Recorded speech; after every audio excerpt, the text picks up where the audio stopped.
Hello, welcome to stream.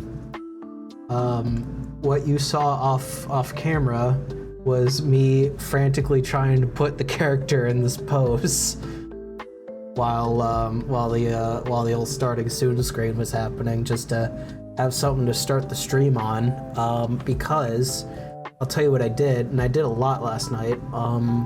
I made a advanced rig for the character, and I was able to, fix parts that needed fixing, and he's able to bend over much more naturally now, where it folds better as the stomach sort of comes down like that. I also added 2 of these like little stomach bones here, in case like he's sitting and I need to adjust the position of that. His hip bones work the way they should. They're connected to the spine like that. And then once I was able to get all that figured out, I was able to work on the face, which has all these little bones here that let you control things like the eyelids. You can control where he's looking now. Yo, hey Wiljo, how you doing? Thanks for the follow. We got, proper mouth bones here, and we're able to, he has like an actual jaw. You can go map now.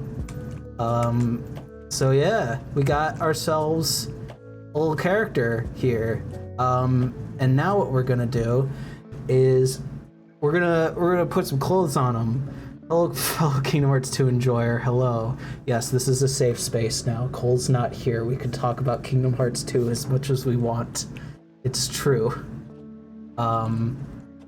So what I'm gonna do is I'm just gonna get rid of this cube and get him out of this really cringy pose. And we're just gonna get started. So what I'm thinking is, so if I go ahead and pull up my reference here, I kind of want him to, let me pull up this as well. I kind of want to model him so that he has like a sort of gray undershirt underneath like a polo shirt. So we're gonna start with that, I think. And what we're gonna do is we're just gonna come into edit mode here, and we're just sort of gonna designate where we want this to be. So actually, if I go ahead and, you know what, here's what I'll do. This will probably be good. I'm gonna duplicate the model. I'm gonna get rid of the armature and just sort of clear all parents for that, so it's its own thing now. We're just gonna get rid of this for now. And then what we'll do is we'll just go ahead and let's see, does he, okay, I see. We're gonna go ahead and select this. We're gonna do, how much drip does Mr. Jimmy have? I'll show you in a sec. What we're gonna do first is we're gonna basically select half of this model and then just get rid of it, because we're gonna add a mirror modifier to that. We also don't want to delete the middle here. So we're just gonna unselect all of this. And we're just gonna get rid of that. So it's exactly half of the model so that it has symmetry on both sides. Now, this is what I drew, and I'm not the best at drawing, but this is the character that we're making, basically. He's got a little bit of drip. He's got like cargo pants, he's got a polo shirt, he's got like an undershirt there, and he wears headphones. Because not only is it cool and edgy, but also, I just made it full screen, but also, it's gonna be important in the story, maybe, when I get around to it. But basically what I'm focusing on is the undershirt here. I'm gonna make the entirety of the undershirt, even what goes underneath here, and then I'm gonna duplicate that part and use it to make the polo shirt, basically. So that's the plan. That's what we're going here. So I'm just gonna add that mirror modifier. Now he still has all the vertex groups from the armature, so hopefully he should still be able to be controlled by the skeleton when we put it back into the armature there. So for now, we're just gonna designate where the shirt is going to be, and we're just gonna adjust it from there. So I'd say this will be about the edge of it, so I'm just gonna hide that, get rid of the hand. Probably this is where the collar is gonna be. We're just gonna get rid of all of these, don't need them. And it's probably gonna go down to about, I'd say here. And then we're not gonna worry about pants yet. We'll worry about pants when we get to it. So we'll start with this basically. And then let's get our main boy back. That's not the main boy I was looking for. I want this main boy. There we go. We're just gonna sort of give it some thickness. Stream very choppy. I'm not dropping any frames. Also, sorry for the recursion there for a sec.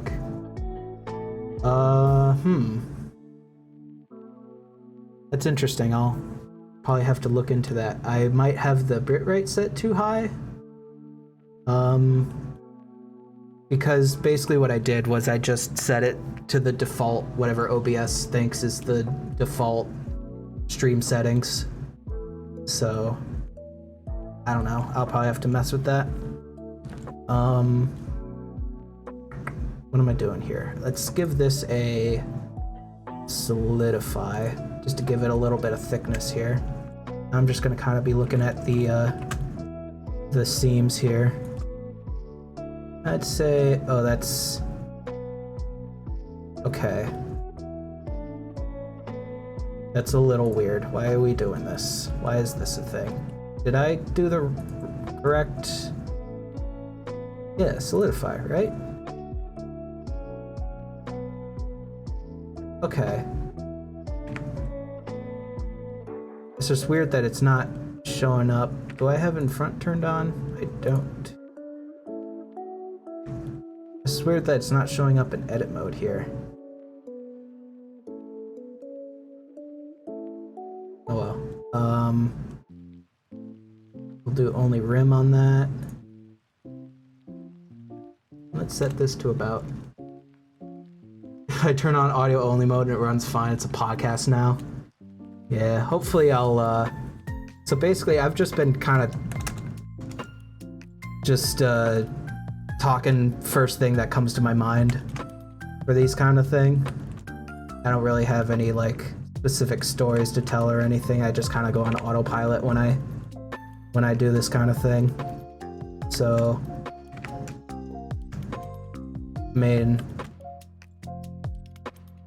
this dev thing, yeah, kinda. I've been kind of wanting to do this since, I don't know, like 2 years ago. I've been sort of learning Blender and just sort of making 3D models and stuff. And I picked up Unreal Engine 4.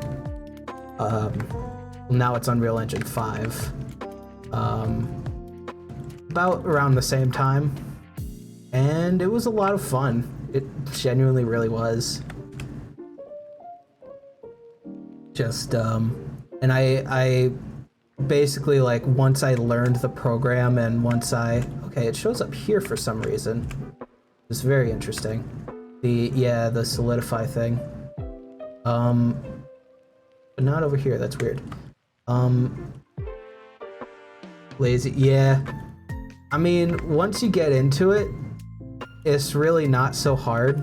It's just basically like the beginning of when I started doing these streams was I literally just I'll see if I could show you here. So this is my reference. This is just a construction sketch of what I already showed you just to get like the body shape right.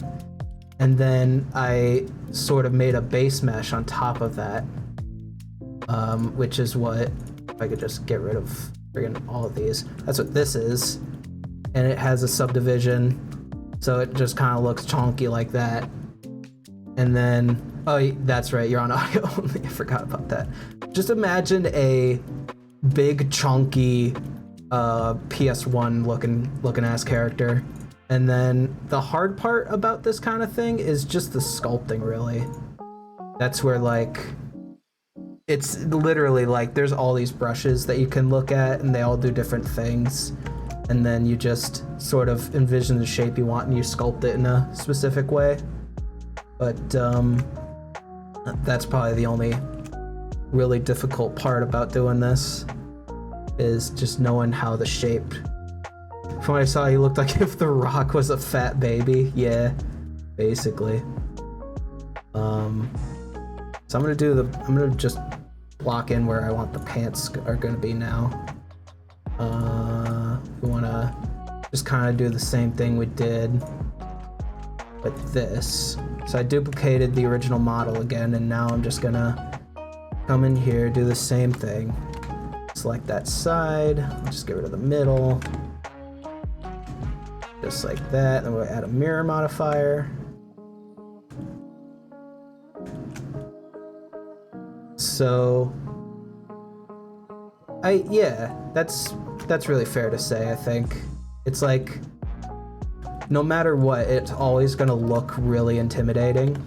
And it's like, when you're seeing someone just naturally go about doing it, it's like, they just make it look so easy and seamless and you don't understand anything of what's going on and what to do. But like, it really is all about just taking it one step at a time.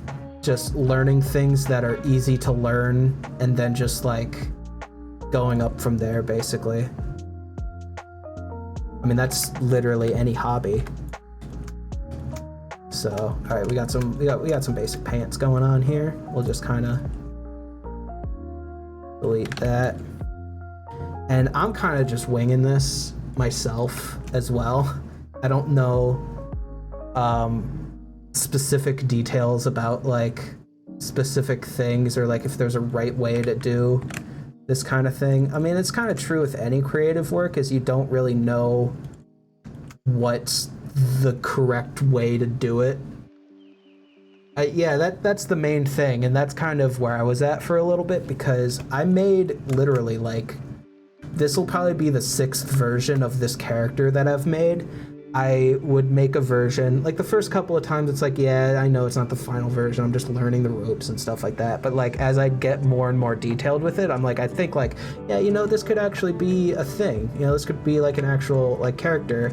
And then I'll look at other people and they have like, I'll compare it to like AAA games and like people that do this stuff for like decades, and I'm like, yeah, my model looks terrible now. It's just really bad.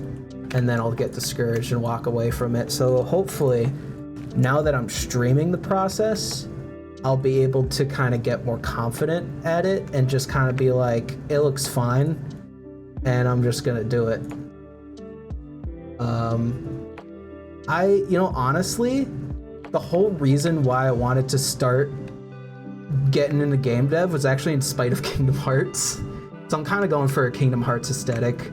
Cause see, what I kind of can't wait for Cole to get into when he's playing Kingdom Hearts 2 is some of the intricate like gameplay mechanics. Yeah, based. Is some of the intricate gameplay mechanics of Kingdom Hearts 2 and like the drive forms and all that stuff. And some of like the intricate like tech and abilities that you can do in that game. I really love the gameplay of Kingdom Hearts 2. It's just, its story just goes everywhere. It goes all over the place. Nothing makes sense. Nomura just like sets things up and like kind of answers these questions in other games through like intricate like retcons, and it's just goes all over the place. So I spent, I want to say, the last couple months just writing down notes of like how I want the story from my game to go. I want you to be able to be like, yeah, I don't know, Cole seemed very intent on disliking it. Well, we'll see, because his only gameplay experience is through Kingdom Hearts 1 and Chain of Memories, which have very weird gameplay mechanics, like very like niche sort of gameplay styles. So we'll see. We'll see. We'll see. Yeah, what was I saying? Oh yeah, just like, I don't know, I kind of like the flow of the way Kingdom Hearts does its gameplay. Just, I think the main problem with its story is like, just the Disney worlds in general. Like, they don't add anything to it. It's Kingdom Hearts like, yeah. And you don't really feel anything for any of the characters.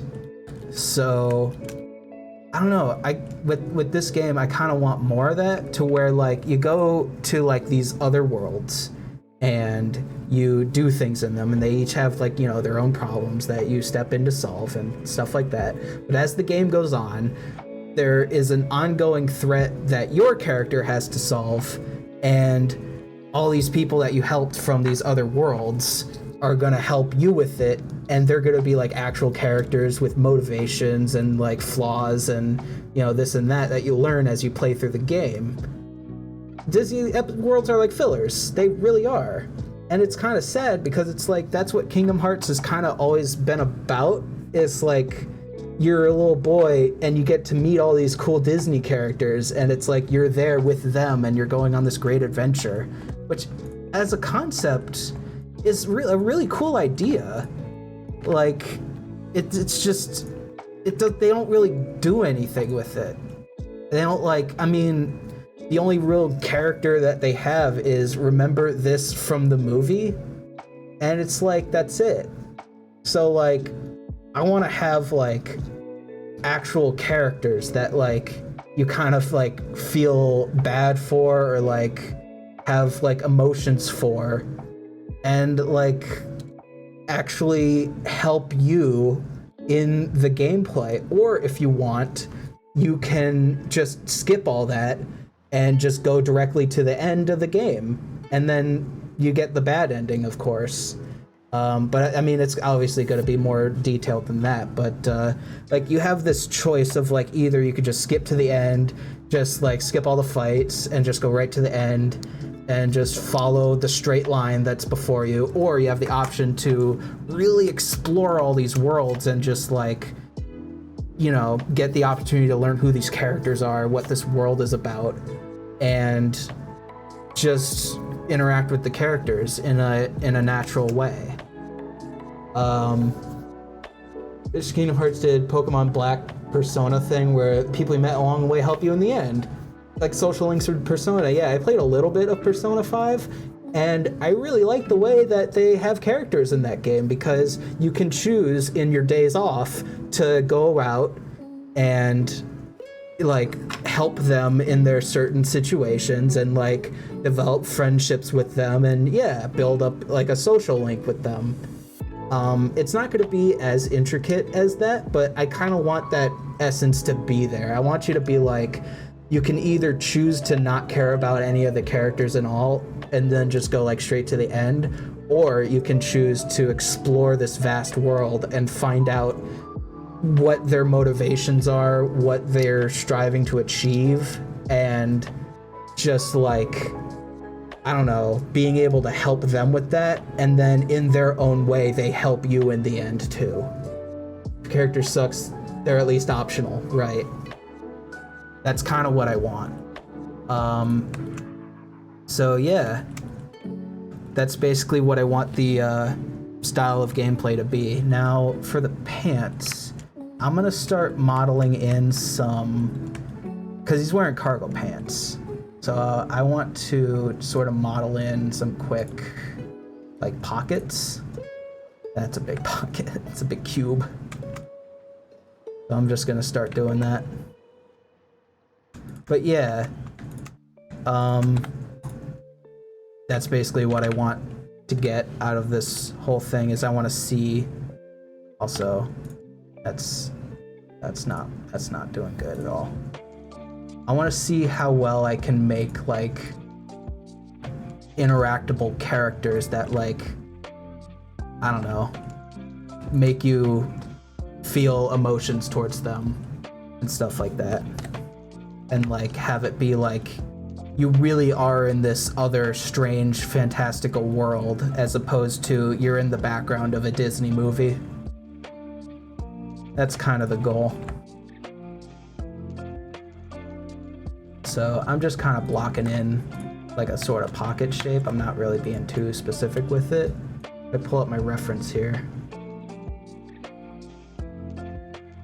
Kind of got like cargo pant pockets sort of here-ish. Actually, you know what? Probably a better idea would be if I, instead of it being a cube, I'm just gonna kinda, but you know what? Here, I have an idea. I'm just gonna kinda get rid of all this, and I'm just gonna model the pocket itself. So we don't have any distractions. And then hopefully I should be able to just shrink wrap it onto the model. And then sort of try and connect it naturally. So we'll see how that goes. By just doing something like that. Don't get over ambitious. Yeah, that's fair. I know, yeah, I know it is really easy to get burnt out from like having too many ideas or just wanting to add too many things to your project that you'd think just looks cool. And I get that. So hopefully, that's another reason why I wanted to kind of start streaming this too, is so that hopefully, I don't know, if I want to take like a break from the game, if I feel like getting like burnt out from just overworking myself, then like I could still stream, but like I could do something else fun instead, like these pockets connect to like a black hole protagonist hold infinite objects in their inventory. See, I don't know how I want to work out the inventory system yet. I don't even, like, I know I mentioned this on Cole's stream, but I kind of want the sort of gameplay progression to be based on interactable objects in the world that can like help you progress, kind of like how they do in Legend of Zelda. but I don't fully know how I'm gonna do that yet. I'm gonna kind of cross that bridge when I get to it. These are just kind of cool cargo pant pockets. And if you want, they can connect to a black hole in the void. If that's how you want to see it, because it's fun. But yeah, hopefully by streaming this, I'll be able to do other fun stuff as well, instead of just like having this solely be a game dev stream and nothing else, just in case I get burnt out. So that should be fun. Also, we got a couple of inside faces here that ain't looking so good. Something like that. Probably real time, like Kingdom Hearts. Like I have sort of this idea for like I want it to be like it'll be kind of like an action RPG, but like I have this idea for like, you know, combo building, kind of like in I guess it'd be like either Bayonetta or like Devil May Cry kind of thing. I haven't played a Devil May Cry game. I really want to. But kind of like that, where you have like, I don't know, maybe a strong hit or a light hit, and you can use that to like build combos. I was kind of thinking of like, you press a button and you do a hit with your, like you swing from the right to the left, and then you hit another button and you swing from the left to the right. You can use that to build combos. And then you kind of have to like strategize on like whether they're blocking to the right, then you got to swing to the left. And like each enemy has their own like strategy kind of thing.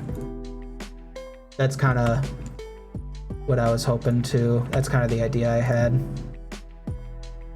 Let's see, how's this look? Not bad, not bad. Let me add a subdivision. There we go. Now we're looking like a cargo pant pocket. Beautiful. I'm just gonna kind of tighten the seam here a little bit.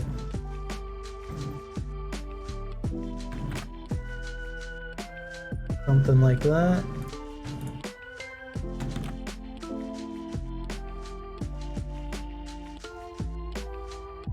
Bought Devil May Cry games on Switch, but never got around to playing them. Gotcha. I'd probably get it for like either PS4 or if they are out on PC, I'd love to get them on that too.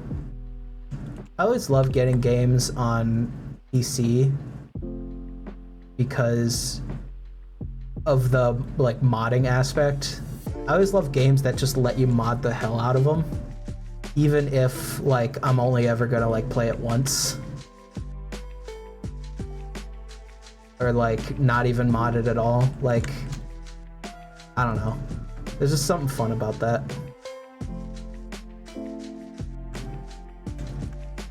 But I'm not usually around on my PC like just to play a game casually. I'm usually out in the living room on the PS4 if I ever want to play a video game. So that's the only thing.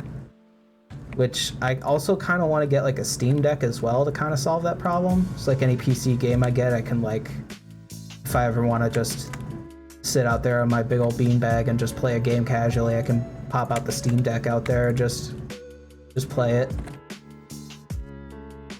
I actually, funny story, I actually was in the running for like a pre-order for a Steam Deck, and basically you put like $5 down, and then when they're able to make enough, they would say, hey, you're able to buy a Steam Deck now you gotta pay full price and get your Steam Deck that you reserved. And so I was like, I reserved mine like, I want to say a year before. Also, these vertices are really gross. I gotta fix that. I'm just gonna get rid of this edge. It's not really doing very well. So I reserved my Steam Deck about like a year before I was able to actually buy one. The only problem is that was before I moved out to this apartment. And then I moved into the apartment, and then I was just hit by a truck with like bills, you know, and I ended up only having like maybe $50 in my entire bank account. And then that's when Steam was like, now buy your Steam Deck. And I'm like, I can't. I literally can't. I mean, I knew I wanted to move out this year, but I'm like, I don't know, maybe I'll save up enough money. Nah, that did not end up happening. Game Awards did. Oh yeah, I remember that, where every minute they'd give out a Steam Deck. I don't know why I didn't do that. I was watching the Game Awards too. You watch on the actual Steam platform and you could win a Steam Deck. Yeah, I don't know why. Maybe I could have won a Steam Deck. Darn. It's a shame. I think that's a good pocket. I'm futzing too much with this. I'm just gonna bring out my character again. And let's see if I can just slap this pocket onto the character. Maybe. Naturally. Something like that. So I'm just gonna go ahead and, well, I'm gonna apply the modifiers probably. At least I saw Xenoblade Flute Guy. Yeah. I know, that was the whole thing that they made for the soundtrack for Xenoblade 3. Like, they actually made a handcrafted custom flute that they played for some of the songs in that game. Dude, Xenoblade songs go real hard. I know I was just talking about how the gameplay in that game is, like, not for me and can be kind of boring, but God, the music in that game is so freaking good. They go so hard, yeah. I have a little playlist of background songs, and I got, like, at least, like, 10 songs from Xenoblade in there. It's so freaking good. I mean, that's just any JRPG music anyway, indie or not. Now, will this work? No, that's not gonna work. Of course it's not gonna work. What if I do, like, this edge, and then only shrink wrap that edge? Let's try that. It'll work if you believe. Yeah, that's my problem, wasn't believing hard enough. Maybe this time, if I believe and learn the power of JRPGs and friendship, maybe it'll work. Shrink wrap. Let's try this. With only that vertex group. So, just that edge is shrink wrapping to the model now, which is good. It's not deforming anything at all, and now I can just kind of put it where I want. So there we go. I think it worked. It's a pretty chunky pocket, though. Might want to just get rid of some of these vertices, and then maybe let's try this. Okay, at least now I'm able to adjust it more. Oops. Maybe something like that. That does kind of clip into him pant leg, though. Skill issue in believing, yeah. Black holes are pretty chunky. It's true. I'm just gonna select some of these vertices and just kind of curve it around a bit, make it go a little bit around town here. Oops, I don't think I meant to do that. There we go, kind of chunkify it, but at the same time unchunkify it, if you know what I'm saying. We got to give it the right amount of chunkiness. And it's okay if it's not, like, perfect or anything, because, like, I'm gonna probably sculpt on top of this anyway. So, let's see, does that work? Does that look good? Kinda. I think I want the top of this to kinda extrude out so that we kinda have a sense of where the pocket flap's gonna be. And I should be able to fix this even more in sculpting anyway, so it shouldn't be too much of an issue, kinda. Actually, no, I'm gonna get rid of that. What I want is to just take these faces, probably, and just kind of see what it looks like if I just extrude it out a bit. What's that look like? Yeah, I just got a sort of lo-fi. It's 10 hours of lo-fi video game beats in the corner there. So I always like listening to lo-fi when it comes to just mindless tasks like this. It really puts you in the right aesthetic. Also, some of these vertices are kind of clipping into each other and it's looking kind of gross. Let me see if I can't just assign these to the group. Okay, they already are. That's good. That's good. Okay, I see what we're doing now. I see what's happening. I can see the future, maybe, probably, not really.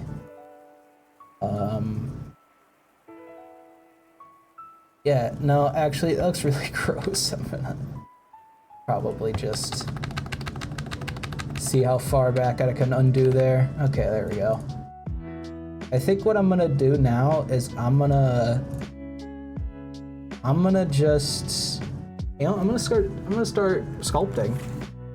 You know, Steven Universe is my favorite video game too, honestly. I know Cole is telling me that he has a sort of ritual where every time he moves out into a new place, he watches all of Steven Universe.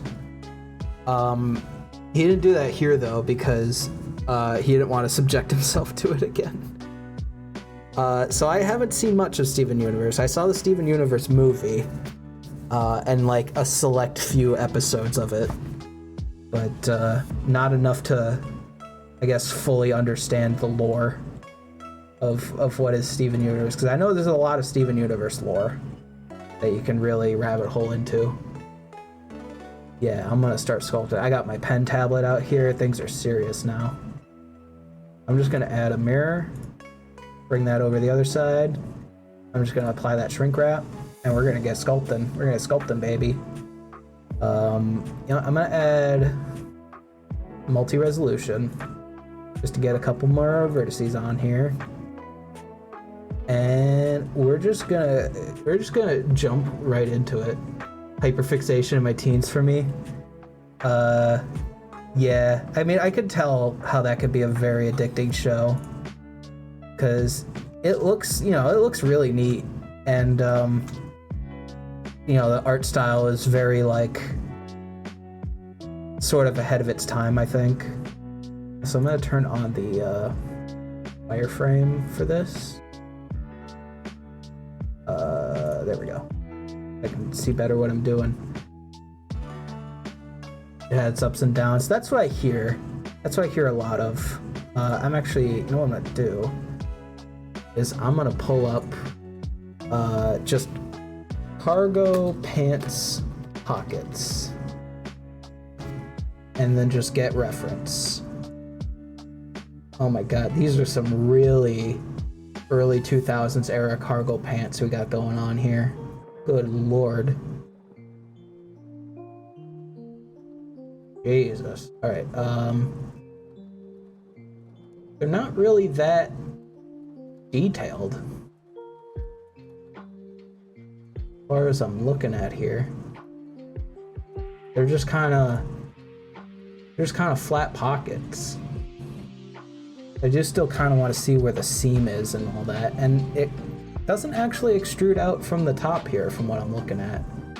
So I'm probably gonna have to fix that. Can't think of a lot of characters with cargo pants. I mean, Riku got crazy cargo pants at the end of Kingdom Hearts 2. That's about, yeah, the only character I can really think of. I'm just gonna start dragging this in, maybe. I'm just kind of playing around here. I'm not doing anything specific. I might even want to kind of start over with this, because now I'm learning, yeah, it's extruding way too far out of the top here, and it kind of meshes in more with the... Alright, yeah, you know what? I have an idea. This is what the creative process is all about. You try something, it doesn't work, and you just try it again. And what I'm gonna do is I'm just gonna add a plane this time and just sort of get the shape of it right before I worry about depth or thickness. I think that was my main problem. So I'm just gonna go ahead, add a loop cut down the middle, and let's see what we can do with this. Mirror, please, thank you. Pokemon protagonist of Diego. Oh, I forgot about Diego. I remember that show. I remember he has a really cool like one single strap backpack, and I thought that was the fucking coolest thing, and I wanted my mom to get me a single strap backpack, but like not the one from the show. I wanted a single strap backpack, but like I don't want kids to make fun of me for liking Diego. So my mom got me a really cool and early 2000s era camo single strap backpack, and I think it didn't hold a lot of room, but it was definitely a good backpack. He has a pet tiger. I forgot about that. I don't think I've ever actually seen his pet tiger in any episode. That or it's just been so long I can't remember.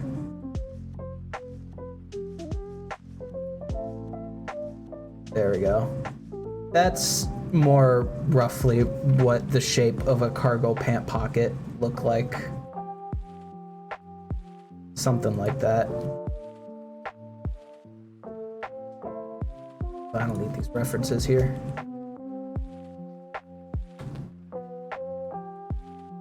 Those backpacks that roll, yeah.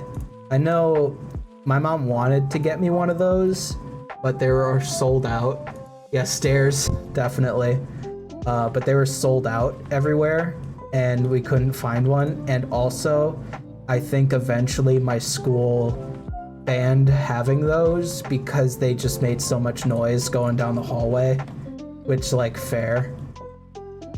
But yeah, I know they hold a lot of stuff. They're like basically luggages, if I remember correctly. All right, now I'm just kind of thinking, how am I gonna give this the thickness? Because this is the shape that I want, but if I get rid of this face here, so it's kind of like this is the sort of flap that goes over it. I'm thinking this has its own thickness, and then the pocket itself has its own thickness, so this kind of extrudes back like that. I might want to grab all these edges actually and just extrude them back, and then these edges kind of extrude back. What am I doing? I still have it. I throw my notebooks in there when I'm done with them. Dude, that's cool. I know I still have a bunch of stuff saved from back when I was in school. They're all in my mom's basement still. I gotta go through all that eventually and figure out what I want to keep and toss eventually. Because it's like I saved everything, basically. Also, I'm kind of running into that problem again where that top part is just being extruded way too far back. I kind of want the thickness of this to be like sort of here-ish. So also these vertices should connect. I'm just gonna merge by distance. There we go, that's better.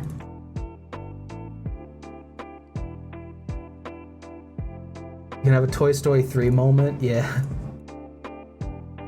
It's been a while since I've seen Toy Story 3. I've seen Toy Story 1 and Toy Story 3, but I've never seen Toy Story 2. And that's kind of on my watch list of like movies I want to see eventually.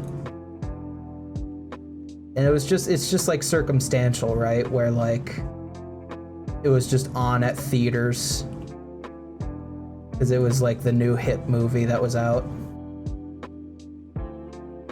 That's kind of the whole story behind that. So I'm just gonna probably do that, and then we can start merging these together. There we go. That's what I'm looking for. People seem to love that one. I mean, that's all of Toy Story. I mean, people just love Toy Story, and like, honestly, fair. It's such a good, from what I've seen of it, it's such a good, like, it's got such a good story to it, and like, actual characters that like make you feel emotional towards them, and it's like, that's almost kind of like how I want my game to do, a little bit. But yeah, I mean, even if I've already seen them, I want to see Toy Story 1 and 3 again, because they're such good movies. Yeah, I haven't seen the fourth one either, but it is kind of interesting that you don't hear a lot of talk about it. Also, that's not what I want. I've always been interested in it because, I mean, there's a couple movies that I really want to see that have made like a weird fourth one. Like, you have your main trilogy and then just your fourth one that's just kind of sticking out. Like, I really want to see Matrix 4. I don't care if it's bad. I want to see it. And Toy Story 4 as well. I can't really think of any others, but just weird fourth movies in the trilogies I really think is an aesthetic. People who grew up with it aren't old enough to be on the internet, but people who grew up with Toy Story 4 specifically, because I haven't seen a lot of people out there like that. Also, I want, where is it? Subdivision. Okay, yeah. Yeah, I haven't seen a single person on the internet who is like, I'm so nostalgic for Toy Story 4, because like, when did that come out anyway? That came out like a couple years ago, right? Am I old? Do I not remember when things came out well enough? It's been, well, I mean, it's been like a few years, right? Yeah, I'm so nostalgic for Xenoblade 3. Dude, if you are old enough to remember Kingdom Hearts 3, then that makes you a boomer. I'm sorry, but it's true. I don't make the rules. I just enforce them. Also, that's a better pocket. I think these kind of go out a little too far. But that's a way better pocket than what I had. Definitely. Now, as far as this top goes, it can kind of stick out a little bit, I think, as a treat. I'm just gonna kind of add some loop cuts here, make it a little bit more even. Oh, no, I don't care. Listen, if I didn't want to read chat while I'm doing this, then I wouldn't be streaming this, so don't worry about it at all. I'm just kind of vibing. It's kind of nice because, like, this is actually the first time on one of my own streams that I have someone to, like, interact with. Otherwise, I'd just be, like, talking to myself, basically. So, it's kind of nice to just, like, have someone else to just bounce thoughts off of, really. Also, yeah, that is a much better looking pocket. I almost wonder if these corners are a little bit too sharp. Let me just see what this looks like. Okay, I think I like that better. Not being so sharp like that. Definitely. All right, let's see if we can't attach this to the character. I'm just gonna apply these modifiers, give it a quick save, and let's give this a try. This definitely looks much better than what I'm looking at here, and it doesn't have to be quite so big. And you can probably put it on top of the knee here. That's probably where it'll probably attach best. So I'm just gonna go ahead and... Oh yeah, that's totally fair. I almost wonder if I should just switch my schedule to like sometime in the afternoon, because the problem is I work third shift. So I'm coming home from work at 7 in the morning, and then what I'll do is I'll stream for a little bit and then go to sleep, and I'll usually wake up at like 6 or 7 at night ish. So I'm almost wondering if I should like go to bed early and then wake up at around like 3 and then start stream. Oh yeah, definitely. I'm definitely being aware of like if I feel any stress from this in any way, shape, or form, then I'm probably gonna take a break from it. But right now I'm just vibing, you know? That's why I want to stream this kind of thing, is like, I've been kind of putting this off for too long, because I have all these like crazy ideas for this game and whatnot, and that, you know, that's all they'd be, is ideas. I want to actually put them into motion and actually like make something out of it, especially since I have the knowledge of like, I know how to use Unreal Engine and this and that. So I actually want to be able to put this into good use here. So mental health is also temporary, but more important. Mental health is the most important out of anything, and I'm fully aware of that. But yeah, I also want to see how far I can get on that. I set a goal for myself to at least get the main protagonist done for my game, and of course this is he. This will be the main protagonist. And honestly, I set a goal for myself that like I'd get him done in a week. I'd do like a character in a week, and I started on Monday of this week, and I've just been going about it, and I gotta say, I'm really proud of the progress that I've made so far. Like, I got this whole character done, sculpted, retopology. He's got like, I didn't even turn on the texture for him yet. I mean, ugh.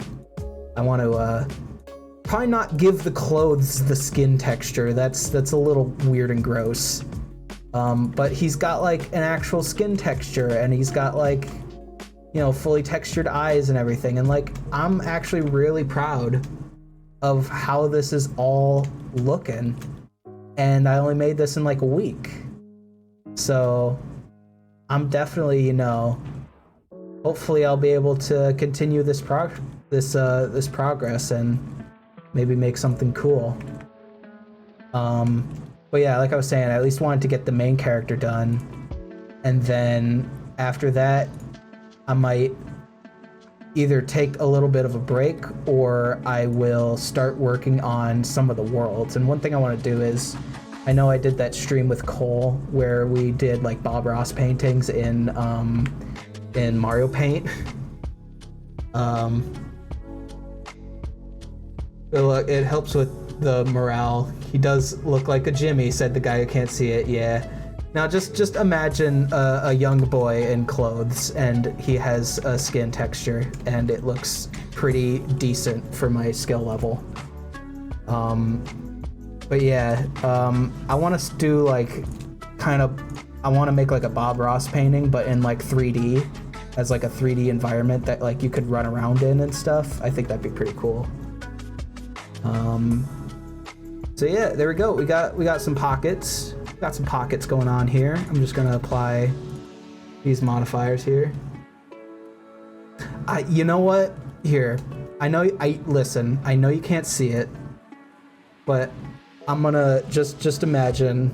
If you decide to watch the VOD of this, I think you'll be pleased. I'm just gonna make a new material. I'm gonna call it purple, and we'll give him a little purple. You know what? Just for you. We'll give him some purple. There we go. Now it almost kind of looks like... Yep, it's true. He's purple guy. That's him. He's purple guy. He just kind of looks like he's wearing like purple PJs. But yeah, that's him. It's purple guy now. He sure is purple. There you go, just for you. All right, let's see. What am I doing now? I got to killing kids part of the lore. I mean, who knows? Maybe. I guess I'm still working on the story and the writing and stuff, so maybe it's just the story of Purple Guy from Five Nights at Freddy's. Yes, Cole, it's true. Look at him. He purple. He's purple now. I did it just for Wiljo. Oh God. Are we gonna fight in my chat? Is my chat gonna turn into a war zone now? Oh God. I didn't sign up for Twitch drama this early on into my streaming career. Oh no. Evaporates into nothing. Exactly. All right, we got while you and Wilja are fighting in the chat. We got Pockets. He's wearing Pockets now, so that's pretty neat. He sure do got them pockets. Are you getting kicked from Smash Arenas, Cole? Dude, that's why you gotta find a pocket character that's not Duck Hunt, because people will just see that you're Duck Hunt and then be like, I don't have this DLC unlocked in my Smash game. I'm gonna kick you because you paid for content that I didn't pay for. It's true, Duck Hunt's a DLC character. Just take my word for it. You don't have to Google it. It's true. I'm gonna start, I don't know, maybe doing some sculpting now. I'm just gonna look up what cargo pants look like and just sort of get some reference going. I'm not gonna do much with sculpting. I'm just gonna kind of add in some details so it doesn't look like just flat plastic. So there we go. I got a reference going on in here. Hell yeah.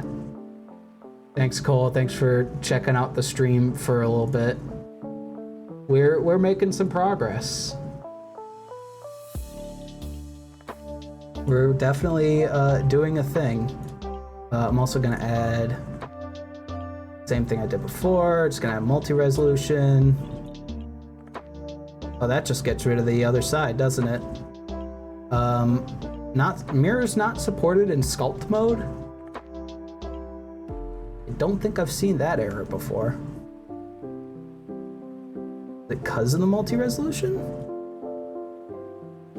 That's kind of weird. Okay, well here's what I'll do. You know what? Here's what I'll do. I'm gonna start applying these modifiers.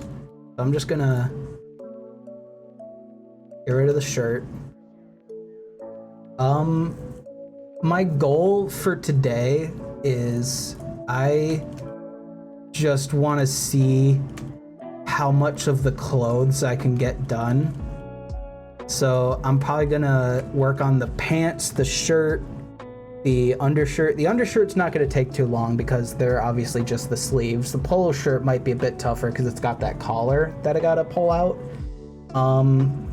And then I want to start modeling the shoe. So I'm gonna be going for a pretty long while here. You don't have to stay for the whole thing, but we'll just, yeah, we'll see how far we get with this whole thing. I'm just gonna assign this to this spare vertex group we got going on here, and let me see if this will work. What color is outfit gonna be, and why is it purple? Listen, purple is just the magic color. It's true. Oh yeah, there we go.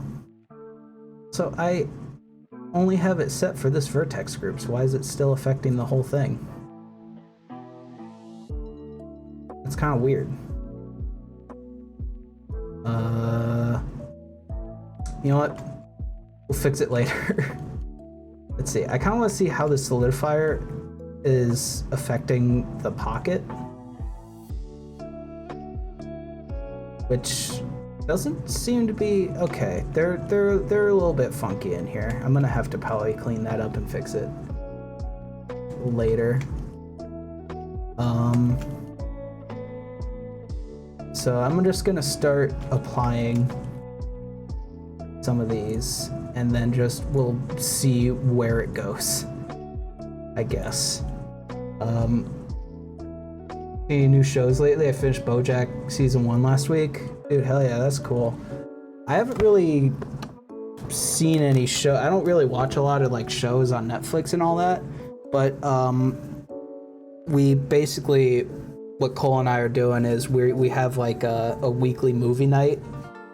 So every Friday, well, every month we have like a sort of theme, and then we every Friday just watch movies based on that theme. So we're watching Wes Anderson movies for February, and we just finished Isle of Dogs, and it wasn't bad. It definitely was a movie. We watched what was it, Grand Budapest Hotel before this, like I think like last week or so, and I definitely like that visual style better than Isle of Dogs. And we also saw Fantastic Mr. Fox as well. It was another one we saw, and I gotta say, I really like 1 to 10. What score does it get? Isle of Dogs was definitely just based on a really vague rating scale, probably like a 5 or 6, whereas Grand Budapest Hotel gets like probably like an 8 or 9 for me, only because I like the sort of photographic art style better than his like stop motion stuff. Like, the whole thing about Wes Anderson is he has a very specific way he wants his movies to be portrayed, and I just got rid of that whole thing, didn't I? He has a very specific way of how he wants his movies to be portrayed, and you could clearly tell that with the way he does the set dressing and the stop motion stuff. Yeah, definitely. I mean, it's got its own art style, that's for sure.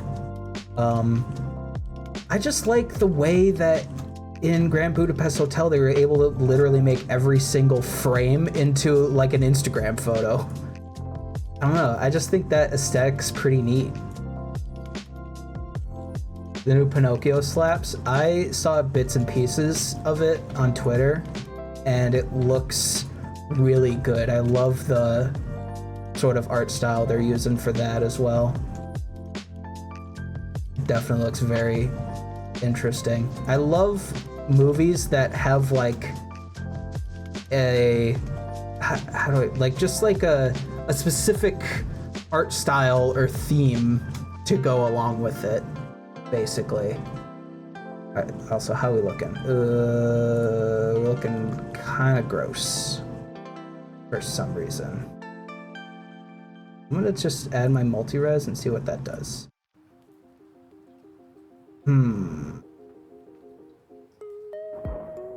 Why are we glitching? Are there Nazis in that movie? Damn. That shit must go hard. So why are we glitching? Why are we glitching over here? What's the big idea? Also, I wonder just what'll happen if I just get rid of...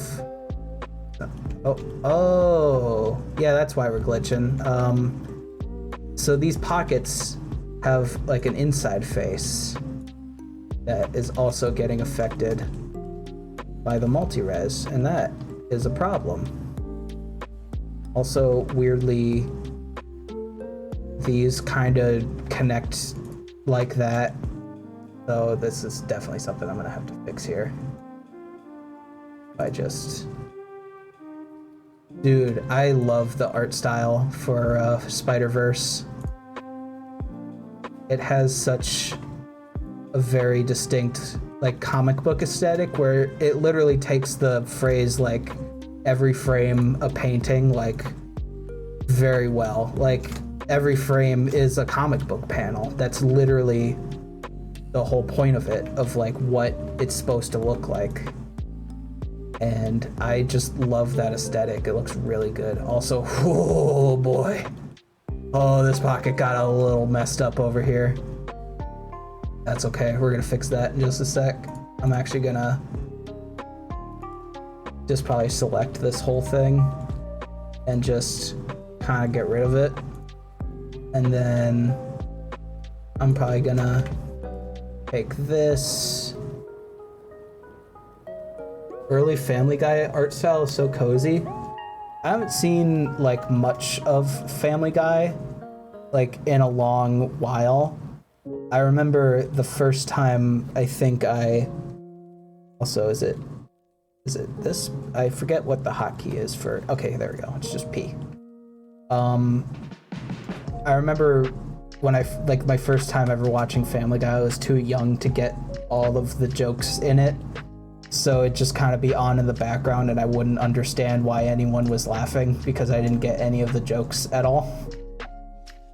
So that was my main experience with Family Guy as a young lad.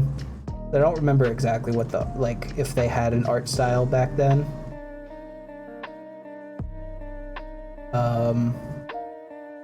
So yeah, let's see. I think, yeah, that definitely looks better. Now we can kind of join this back in where it originally was. Except we just go ahead and apply this first, then do that. There we go, that's better. Now we can start. Yeah, that's, now we ain't glitching anymore. Beautiful, beautiful, beautiful. Let me give this another layer of subdivision. And Blender crashed. Neat. Cool. Neat. Cool. Great. Love that. Love that for me. When did I last save? Oh boy. Where are we at? Where are we at? Oh, we were just making the pocket. Oh, cool. I'm gonna come back to this. Oh, I love that. I love it when Blender just decides to just completely go, I'm gonna just close on you. And you aren't gonna be able to do anything about it. So, you know what? I'm gonna come back to the pocket. I'm gonna start working on some of these sleeves. So let's see here. What do we got? What we got here? I wanna just unhide everything here.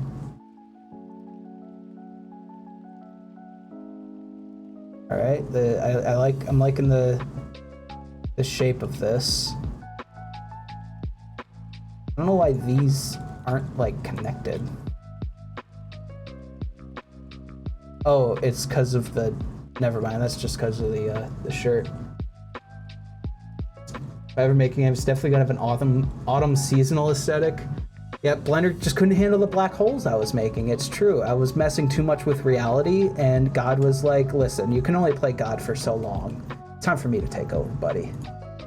And I'm like, fair. That's definitely a fair statement. Also, what's the deal with this? What's the deal with this edge over here? Oh, that's from this. I see. But yeah, I definitely I'm a huge fan of like kind of dark and stormy, rainy aesthetics, where it's like you're kind of safe and cozy inside your home as it's like dark and overcast outside and raining lightly. Like, that's definitely my favorite aesthetic.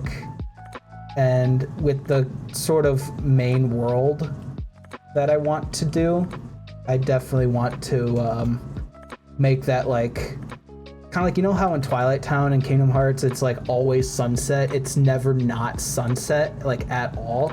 That's kind of what I want the hometown for Jimmy's World to be. It's just always dark and overcast and slightly rainy. So that's kind of the mood I'm going for. It's gonna be a bit gloomy, but there's like, I'm still gonna have like sort of upbeat, cheery music playing, so you know that it's like, it's dark and gloomy, but you're still safe. It's still your home world, and you still get to like go around and play with your friends and stuff. But it's like, it's still gonna be kind of dark and gloomy a little bit. It's allowed to be like that as a treat.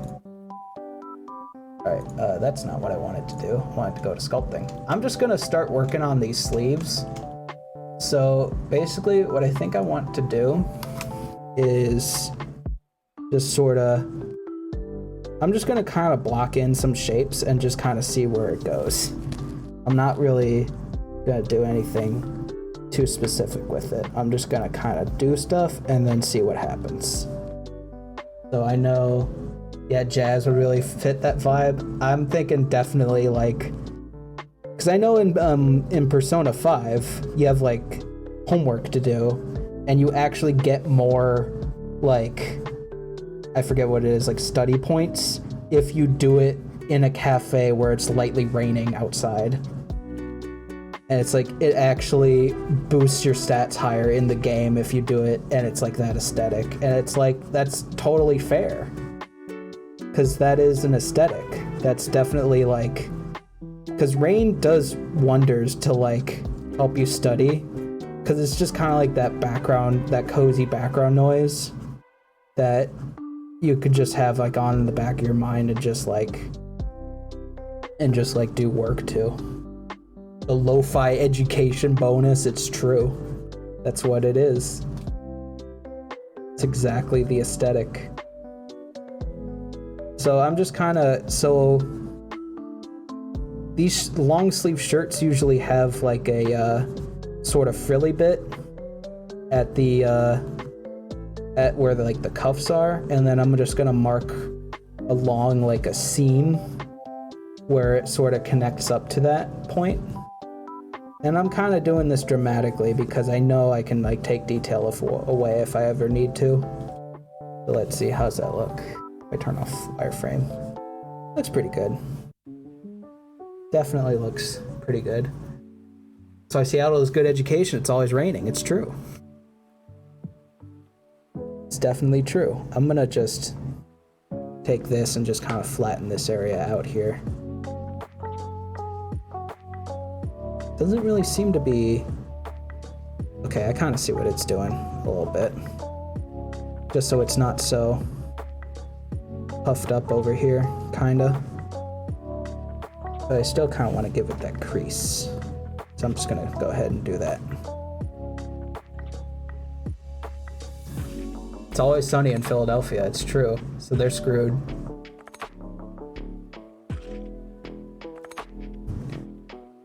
It's all because of Danny DeVito. I don't know what he did, but it's his fault somehow that it's always sunny. That's a sitcom that I kind of want to see at some point. I don't know how good it is, but definitely something I want to experience at some point. We're still watching through all of Seinfeld right now, so we gotta kind of take it one sitcom at a time, and then after that we're gonna move on to Friends. So one sitcom at a time, but it's always something I've been interested in. Really like it? Okay.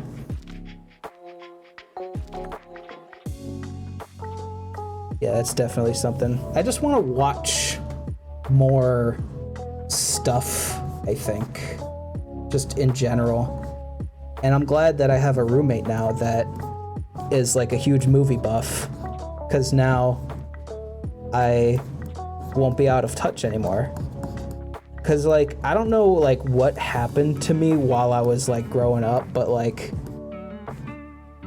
any popular thing ever just like flew over the radar for me. Like any hit popular early 2010s shows I just completely missed out on. Even like Disney stuff, like I haven't seen any classic Disney stuff basically ever. The only like classic Disney stuff I've ever seen was like after the fact, like after I already became an adult, and just like going back on it, just like seeing what I missed. I don't know, I had a weird childhood. About shitty people being shitty, but in a funny way. I mean, that's most sitcoms. Because Seinfeld's kind of like that. Sort of. But like they each have their own sort of distinct personalities, but it's always like Seinfeld's the funny one, Kramer's the crazy one, and George is the jobless one. Way more shitty than average. Gotcha. Alright, I gotta look up reference now for long sleeve shirt. I can kind of see, I kind of want to see how detailed I can get with sculpting in like some wrinkles and stuff. I don't know how far I'll take it, but we'll just kind of see what I can do. At least I was able to get like some of these seams in there, even if they're not like, you know, smooth or anything. Matter of fact, I could probably add a smooth modifier to this anyway. I'm gonna do like loose long sleeve shirts. Let's see what we got. I just want to see how it like folds down like across the sleeve there and just kind of work off that. Okay, here we go. There's a good reference.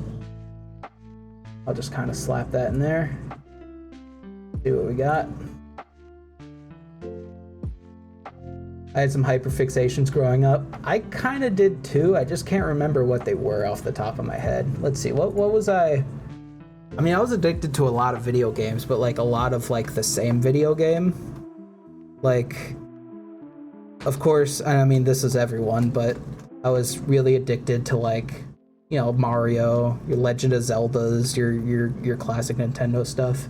You know what's interesting is you see a lot of stuff on like YouTube of like people being so nostalgic for like Mario 64 and like you know, oh, I played the heck out of this when I was a kid and I absolutely love these like nostalgic video games and these were like my life. I never met anyone like that in my school, ever. Not ever. It's a bit of a different media experience. I mean, yeah, that's true.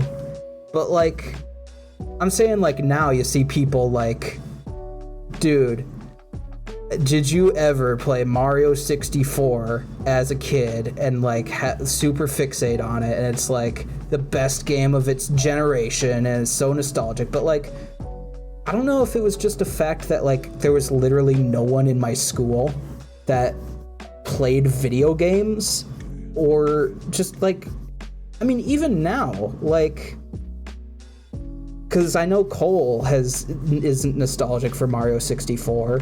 I'm like the only one ever out of my entire friend group that is nostalgic for old video games like that. And it's kind of weird. I mean, it could also be just that maybe the school I went to was more like sports oriented, because that's kind of seemed like what it was. I didn't have gamer friends. And even if I did have gamer friends, they would like, I don't know, just kind of play with me passively and then just like, I don't know, want to be active and do sports and play football and be edgy teens. Meanwhile, me over here, it's like the classic sort of like 90s like loner loser kid at school who does nothing but play video games, but like actually true, you know? And like, you know, all the jocks play football and, you know, this and that, but like I was living in a 90s high school movie as the loser kid. That was basically my life. And then, you know, nowadays you see people and they're like, I had all these gamer friends growing up, and it's like, what school did you go to? I don't know. That was my childhood experience growing up playing video games. But yeah. You're nostalgic for the DS Wii era? Damn. Yeah. I mean, I'm trying to convince Cole now that the Wii is a retro console. Because it is. The Wii is a retro console now, as much as you want to deny it, because the Wii came out in 2006. And I mean, I'm a 2000s baby myself, so like, I wasn't too old when the Wii came out, but like, we still had a Nintendo 64. It's the Wii's I hate to break it to you, Cole, the Wii's a retro console. I don't know what else to tell you. But yeah, like, I mean, I'm nostalgic for the Wii too, but I mostly grew up with a Nintendo 64. We even got like all the shovelware games. Like we got it's older than the NES when the Wii came out. Yeah, damn. Damn, man. It's true. I mean, listen. If you have a console that has to be hooked up to a TV with AV cables, then I hate to break it to you, I'm sorry, it's a retro console. I don't know what else to tell you. See, the Wii U is not a retro console. Sure, it could play Wii games, but it's not a retro console. That came out in 2014, I think, or 2013. No, you're gonna hook a Switch up. That's how you hook a Switch up, is with HDMI. I'm talking about AV cables, the yellow, white, red cables. Yeah, that's a retro console. Hate to break it to you. Also, I've just been kind of going randomly at this. I mean, loosely based off reference, but I'm just gonna kind of smooth it out. See where I can get myself. It's true. I mean, listen, we do have a like a converter to hook like HD consoles up to like a CRT. So, I mean, sure, but that's very specific. I'm talking direct console to TV action is HDMI. And yep, that's what the Switch uses. That's what the Switch should do.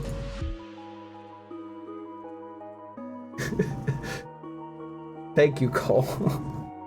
I've always wanted to have input directly from a console straight to a TV with zero latency and optimal gameplay experience.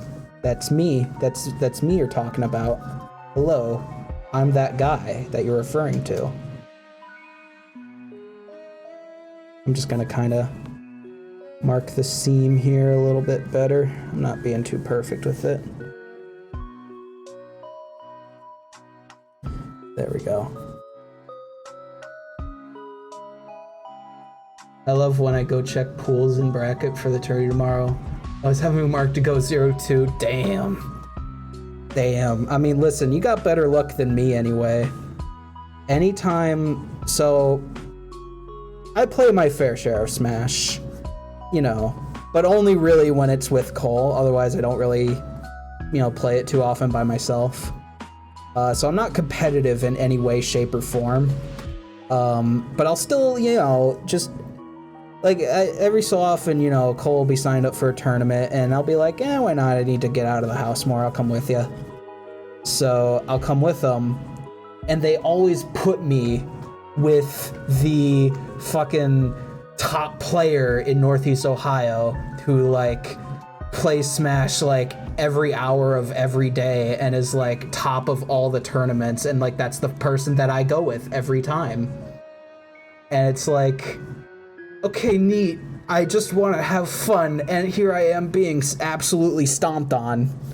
So that's cool. And then even in the losers bracket, it's like, at least I have a chance, but it's still, because I have no seed. Sure, why not? We'll go with that. Literally has me seated at 25. Damn. I mean, if Wiljo's not gonna say it, I will. That's just a skill issue. Hate to break it to you. You just gotta be more skillful at getting matched up with players. I'm sorry. But that's facts. That's just straight facts right there. Also, okay, so we kind of got, I might want to futz with this a little more, but we kind of got some long sleeves going here, so I'm just going to go ahead and...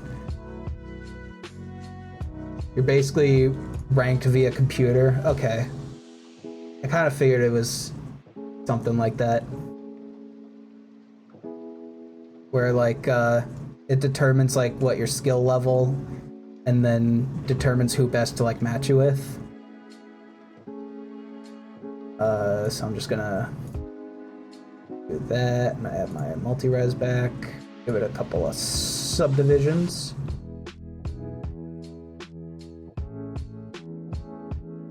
Just gonna come into wireframe here.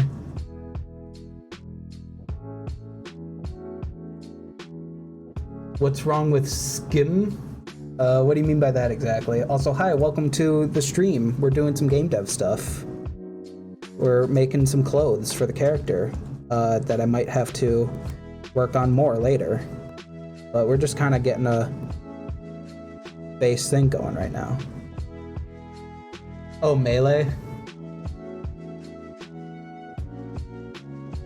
Listen, I ain't the person to ask that.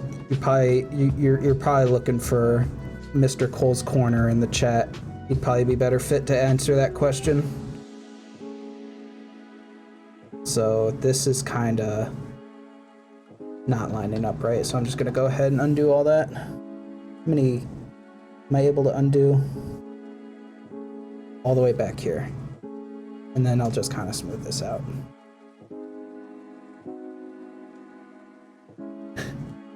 Melee is cool. I wish a human could play it. Yeah, true. Dude, there is so, like, we played Melee for a little bit on an actual, like, CRT, and that compared to playing it on, like, an actual HD TV feels so much better and, like, more like a video game. So it kind of got me, like, you know, like, it actually genuinely feels really good to play, and I was enjoying playing it. But like then you look at some of the top level players, or even some of like the mid-level players that know at least a little bit of the tech, and it's just, whew, it's just so like intimidating. Just seeing everything that you can do. You gotta like disjoint your thumb into like 3 joints in order to pull off some of the moves that you can do in that game. It's just, whew, it's crazy. I see people get matched with low C people to make finals more hype. I wonder if that's what it was for me then, because like I don't have like a tournament record or anything. I just come in to have fun, and I get matched with like the top highest level players like imaginable. So it really is a high bar for entry for this kind of thing, I assume. So damn.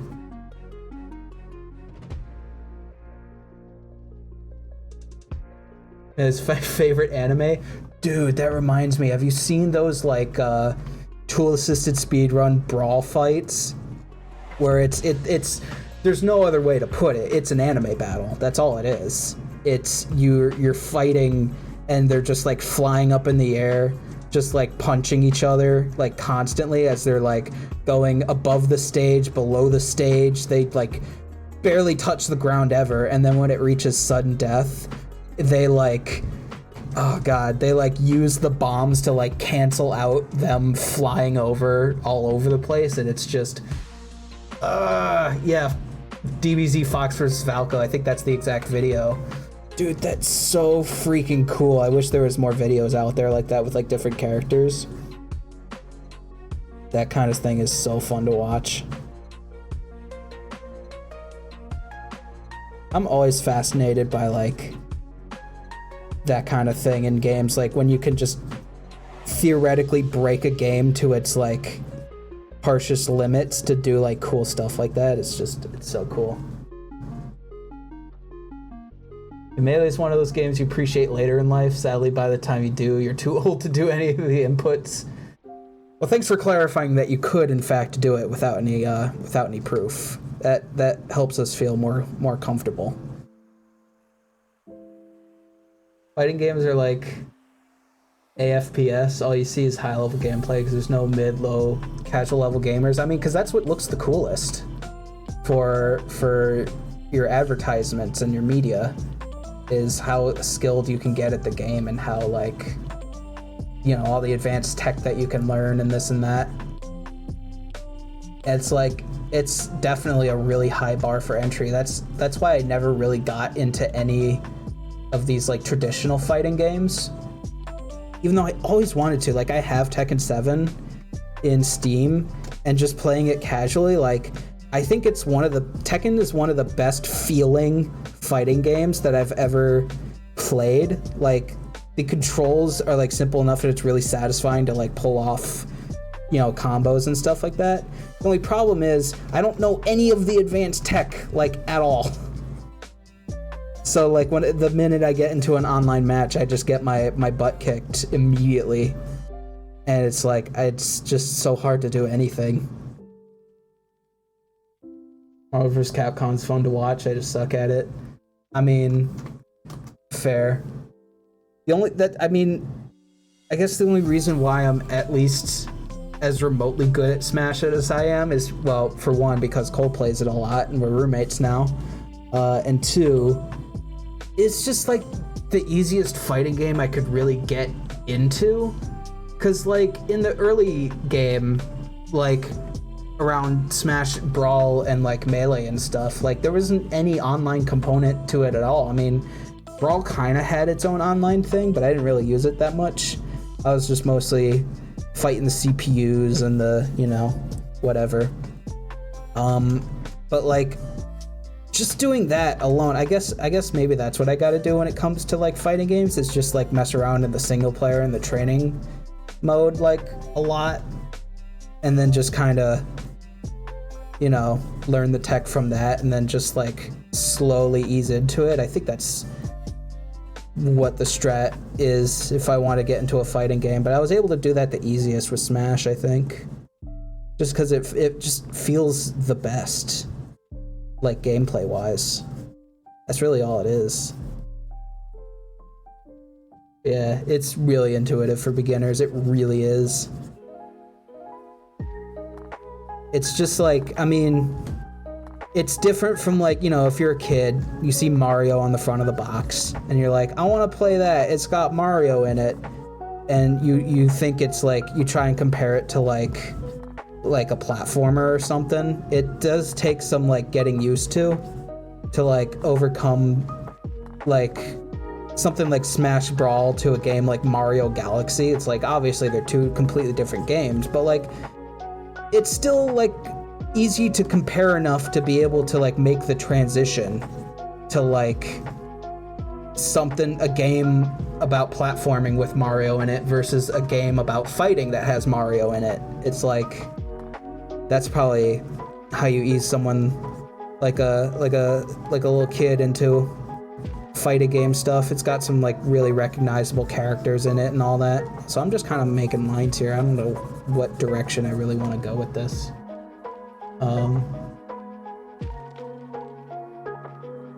More of a Quake shooter, but it's got a lot of similarities with fighting games. Yeah. Alright, listen. I'm gonna probably take this and just kind of drag this out, because this shirt's kind of supposed to just flow over the body. So I'm just gonna kind of do something like that and see what I can do with this. And I'm probably gonna drag this out as well, so it's not like shrink wrapped to the body itself.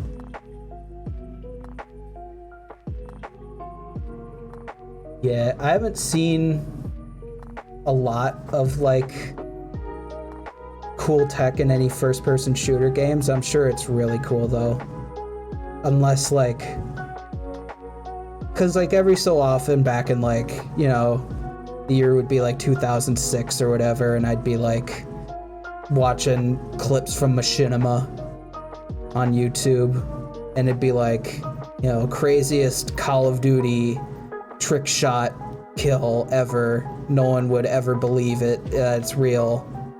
And it's like, that's kind of cool, but I haven't seen anything like that in like, you know, with like any modern shooters or anything like that. So I'd love to maybe possibly dive down that rabbit hole at some point.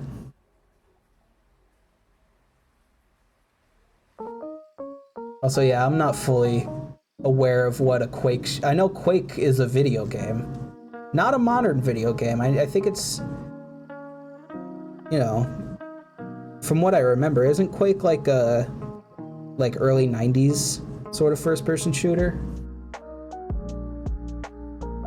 Like Doom games, but multiplayer. So it's a lot of exploring the map and shooting anyone you see move. Gotcha.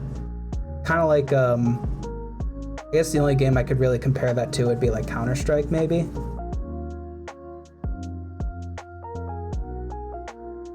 Dude, I used to play a lot of Counter-Strike as a teen.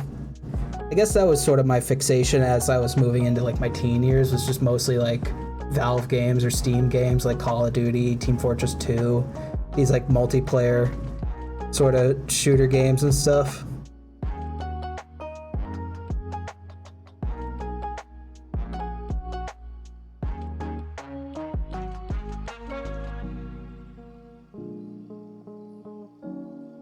But yeah, I guess that's where I really met most of my my gamer friends, is through dude, I used to play a lot of like the Portal 2 online multiplayer, where it just like pits you against, or not against, it's co-op, but like it just puts you with a completely random person and you can just do like co-op stuff.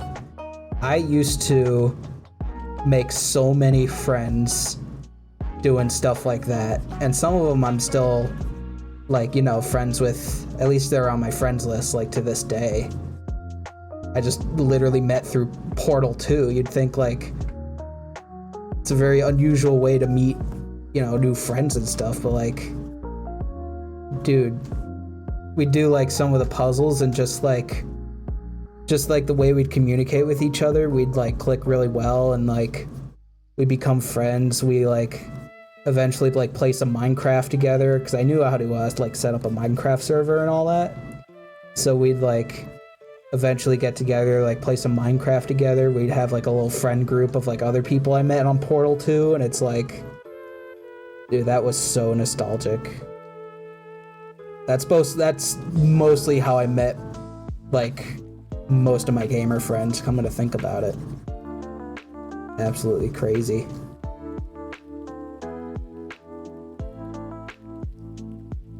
But yeah, let's see here. I think I got most of how I want the wrinkles to go on the shirt here. I think as it goes down into the sleeves, the wrinkles sort of go sideways a little bit. So we'll just kind of add in some weird little quirky little lines here as we go down.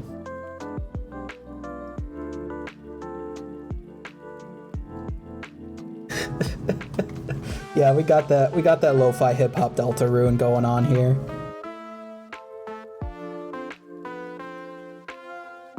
Dude, I know one of the streams we literally started with lo-fi Megalovania, and honestly it kind of slapped.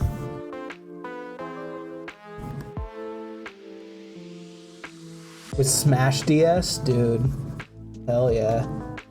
I know there were some other games too that like you could literally like meet new people on and sort of make friendships with. All I remember is just the co-op from Portal 2, because that's like where I met. I literally like there's this one dude from Canada that I met through Portal 2, and we became so close of friends that like on a trip to Canada one day I actually got to meet him, and he was a really cool kid. You know, we explored Niagara Falls together and like actually kind of hung out. It was really wholesome.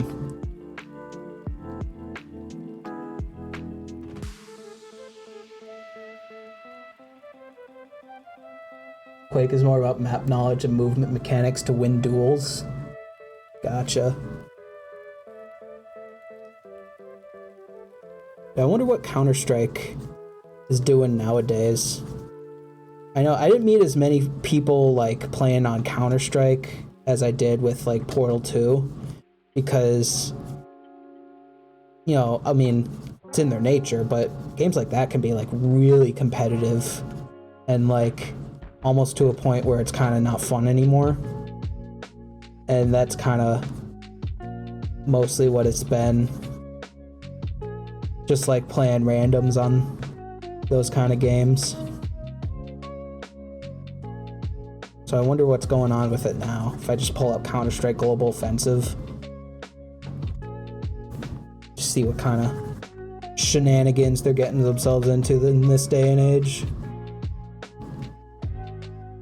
Canadians love Portal. It's true. It's in their national anthem. They love Portal. Dude, I played a little bit of the Portal 2 like RTX mode, like RTX on, and it's definitely like it's not the experience that I want to play Portal in. It's not the definitive Portal experience, but it does genuinely look really cool. I love how the reflections and everything look, which is, you know, the main selling point of what RTX is its reflections. But like, there are some other things too, like in the starting area and in some of like the Ratman like secret areas, they have like little RTX 4090s just kind of laying around. And I know there's like cheat codes you can enter in to like turn the cube into different objects and stuff. Looks very interesting. But yeah, when I played it, it was definitely really fun. It only ran at like 30 frames per second because I'm running on a 3060 right now. But it was still, you know, an experience. Kind of crazy one day Valve woke up, just chose not to make games anymore. They were like, you know what? I'm done making games. We're just gonna make hardware now. Yeah, definitely. It really does get the job done for like what you're doing. And that's one of the main reasons why I wanted to get a computer with that is so that I can mess around with that kind of thing in Unreal Engine as well. I just gotta make these sleeves sort of come out here so that they're outside of the it's not clipping into the long sleeve shirt in here.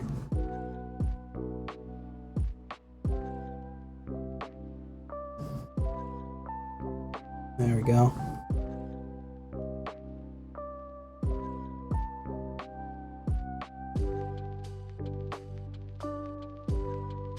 There we go. Something like that. Maybe I can probably smooth out the long sleeve bit here a little bit. Looking a little bit too bumpy in some areas.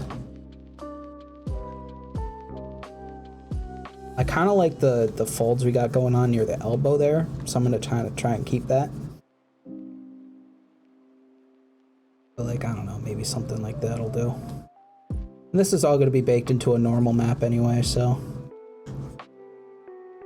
with like a actual texture on top of it, so it's not gonna be like this pronounced or anything. I'm just kind of trying to give it some detail. Now I'm gonna save it before it crashes again. And yeah, he's becoming a little bit of a real boy.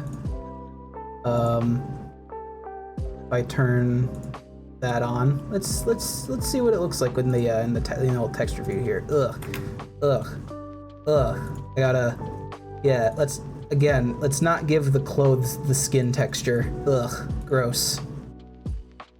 There we go, that's better. Also, we lost our purple. We gotta get the purple back.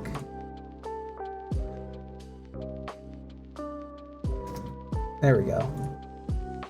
Ever since the program crashed, we lost our purple. We gotta get that back. There we go, that's better. Use a better maquette red's kind of fugly. That's fair. I kind of like the red because it's like besides the gray, it's a nice like even tone to like do the sculpting on, so you can see like how the light affects things like in different ways. I could try a different one. Let's see what we got here. This is the default one, and honestly, that's not bad. I know there's not this one, but I kind of like this one because like you can really see like where the sort of highlights are in the specular parts of things. Like, actually, I could probably see from here that this bottom part might be a bit smooth, so we can try this for a little bit. Color tier list purple, definitely S tier, dude. That neck kind of wild. Yeah. I'm gonna, we'll try, I mean, it's a little out there, it's a little bit of a crazy mat, but, we'll give it a try for a little bit, see how we feel.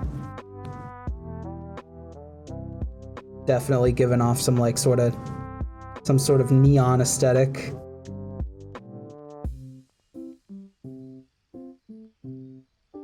Okay, yeah, that's fair. So you want to see where the shadows land? Let's see. Like, something like that.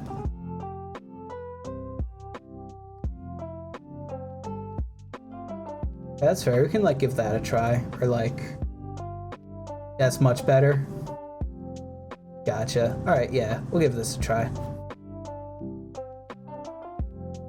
I appreciate any advice that you have for when I'm doing this, because like I said earlier, I'm just kind of winging it.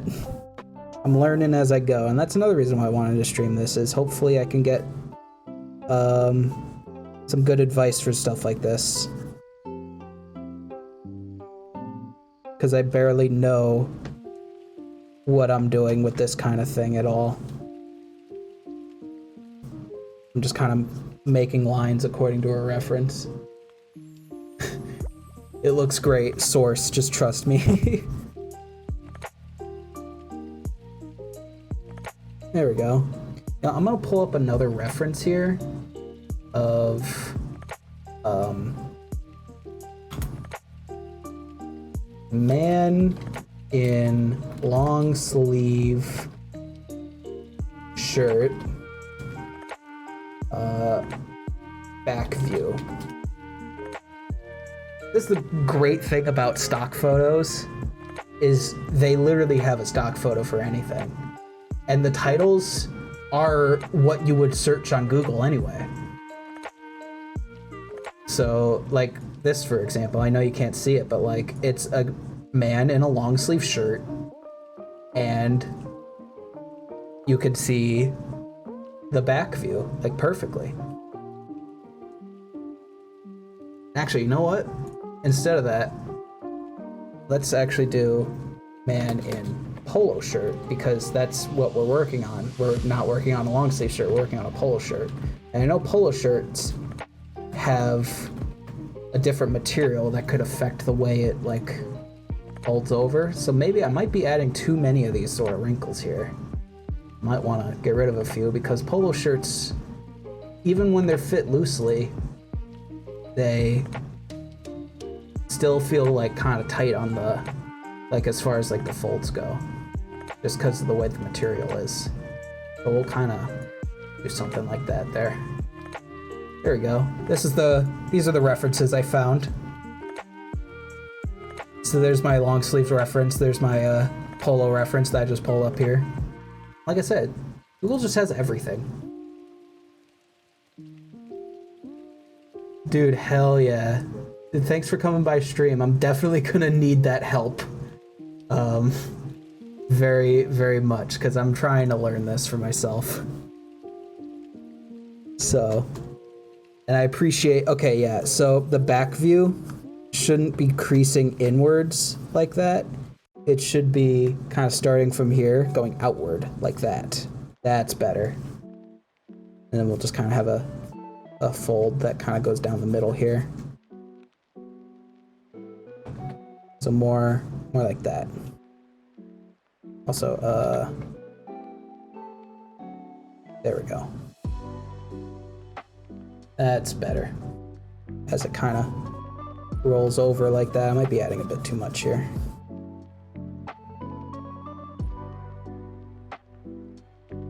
There we go.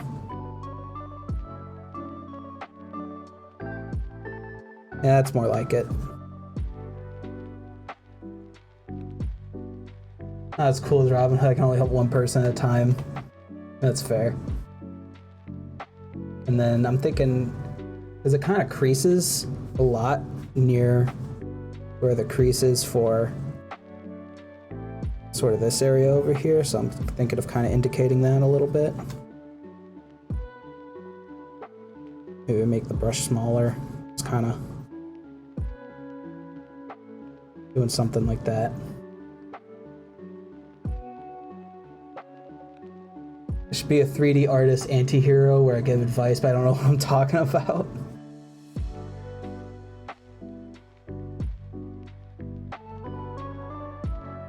That's very funny. Alright. Now I know one problem that I tend to kind of get myself into is like when it comes to like folds like this, I tend to like hyper fixate on like one single fold, and it's like I just want that one fold to look right, and then I'd spend way too much time like trying to work it in and like think about it too hard. So I kind of gotta get rid of that mindset here and just focus on what's important. I'm thinking we can probably go with something like that. And then as for the front view, it kind of goes out like that as well, as it sort of comes in to this sort of area over here. There's not a lot of folds, but it's a big, pretty decently sized fold. So we'll just kind of do something like that and then smooth it out.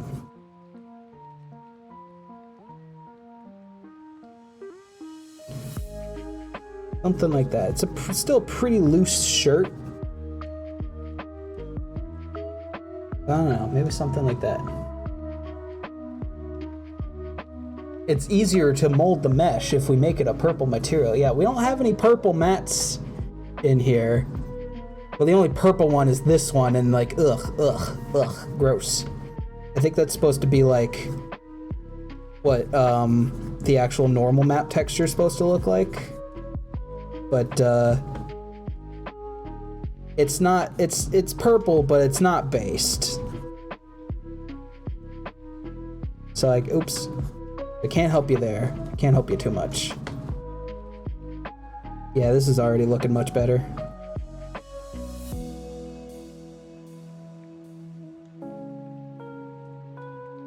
Definitely getting these folds in better places here. Thinking maybe we do make the brush pretty darn big and do like a, oops, not like that, but like some folds that cave in, sorta. Not too much. And then we can kind of do something similar for the backside view.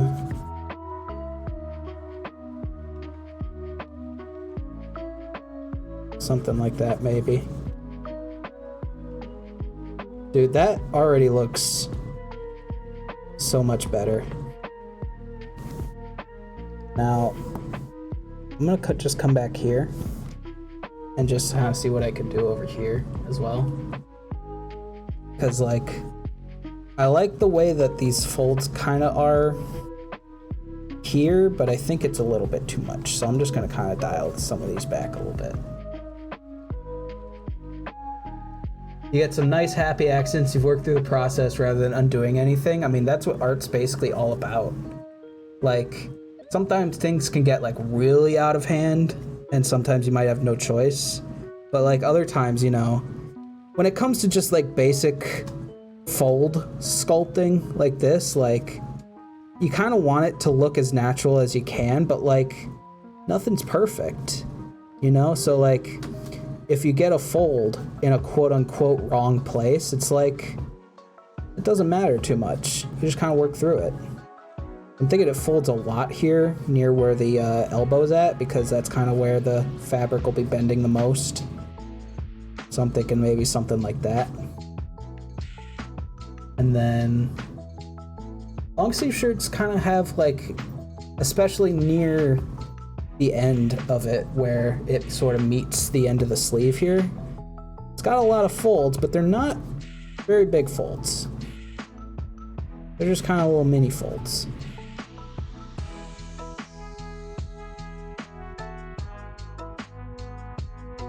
So like, maybe something like that. And then we'll kind of do something similar for the bottom here.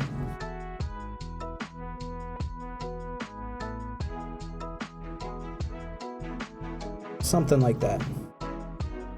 Now this is something I was kind of thinking about as well, that it's just a good mindset to have when it comes to like art stuff. Is just basically, it's a whole lot of just adding things on top of other things until it looks good.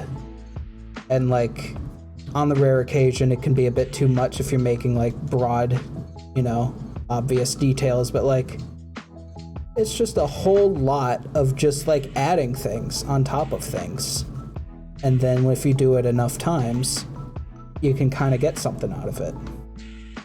Oh yeah, that already immediately looks a lot better. I'm just going to kind of define that crease area a little more. Bob Ross, there are no mistakes mentality. Dude, I love Bob Ross. When I'm not listening to lo-fi working on a project, I listen to Bob Ross, like unironically.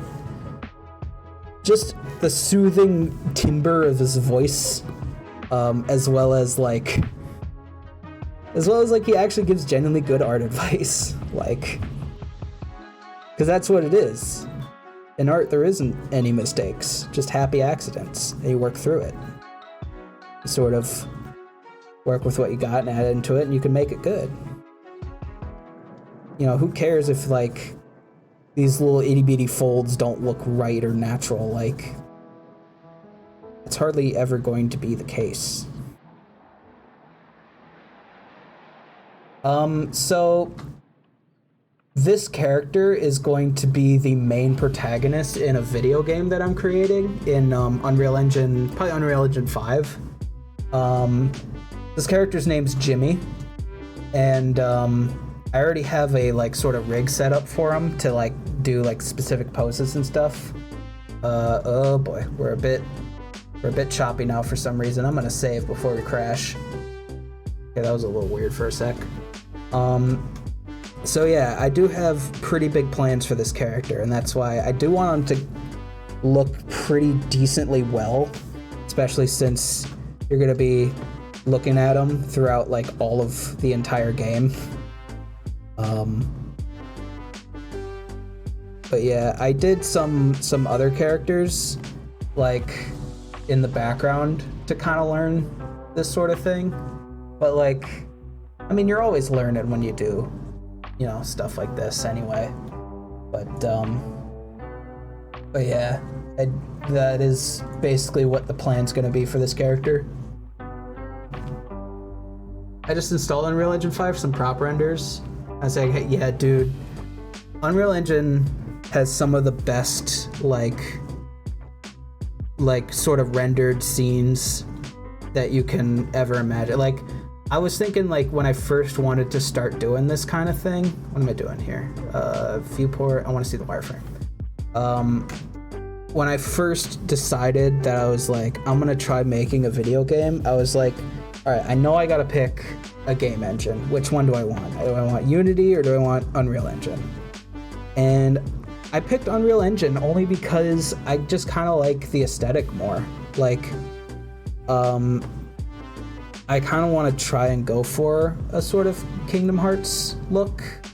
Also, I want to apply and then add multi-resolution. But like, I want to try and go for a sort of Kingdom Hearts aesthetic with this. So it's like, I don't know how to do like the full-on, like, you know, intricate photorealistic, you know, crazy stuff you can do in Unreal Engine. But like, I want there to be like just enough of that aesthetic where it's like there's still a little room to be a little stylized. But yeah, and I picked Unreal Engine because it just kind of looks the best. I just judged it based off of the looks, really, of like what I've seen most people creating in like Unity versus Unreal Engine. I don't know, I just kind of like the look and the feel of Unreal Engine better. And that was before I learned that PS2 aesthetic. Dude, hell yeah. I was really good at Unreal Engine 4 rendering, but been in Unity for the last 2 years and missed Unreal Engine 5 lighting. Gotcha. I mean, I played around a little bit with Unity like a really long time ago, and it's definitely very interesting. I just kind of like the look of Unreal Engine a little bit better.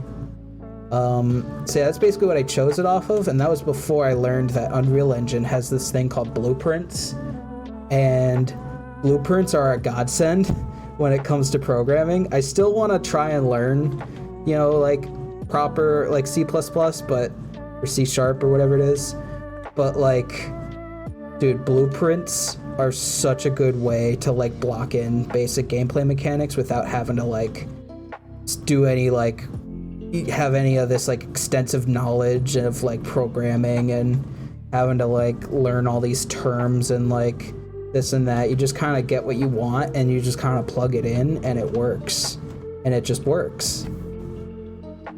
And that basically is what helped me to like stick with Unreal Engine as opposed to like switch to Unity or something. I've played around a little bit with programming. I don't have a lot of like programming experience, but that's hopefully something I want to learn doing this kind of thing as well. Because when I start making this game, what I kind of want to do is I want to basically block in all the gameplay mechanics and stuff like that with Blueprint, and then I'll kind of see if I can, just so I have like a basis of like what I want to have happen, and then later on down the line I'll sort of try and learn how to translate that into something like C#. So that's the plan basically with that, and hopefully it goes well. I've always been really fascinated when it comes to like programming stuff, because like it doesn't really matter what the language is, even if it is something like Blueprint. It's always like you can at least have this like basic knowledge of like what it does and what function it serves. So like basically all programming is like you want a thing in a computer to do a thing. How do I get it so that it does the thing I want and not what the computer thinks I want, basically, if that makes sense. And I know there's a lot of like really fun like programming games out there that I either want to try or have tried and thought were really cool. Like there's this game by the devs of Little Inferno called Human Resource Machine. Dude, that game is so freaking fun, and it really gets the like basis of what programming really is like down perfectly. Basically, Unity game devs, nice and simple. Lighting's always been an issue. Most devs don't want to learn Unreal because it is C++ language. Okay. You're better than Tsundere game dev. You mean Yandere dev? Yeah. No, don't worry. I'm not gonna have like a million characters in my overworld and be like, am I student 1? No. Am I student 2? No. Am I student 3? No. As it keeps going down the list, and it's like, am I student 18?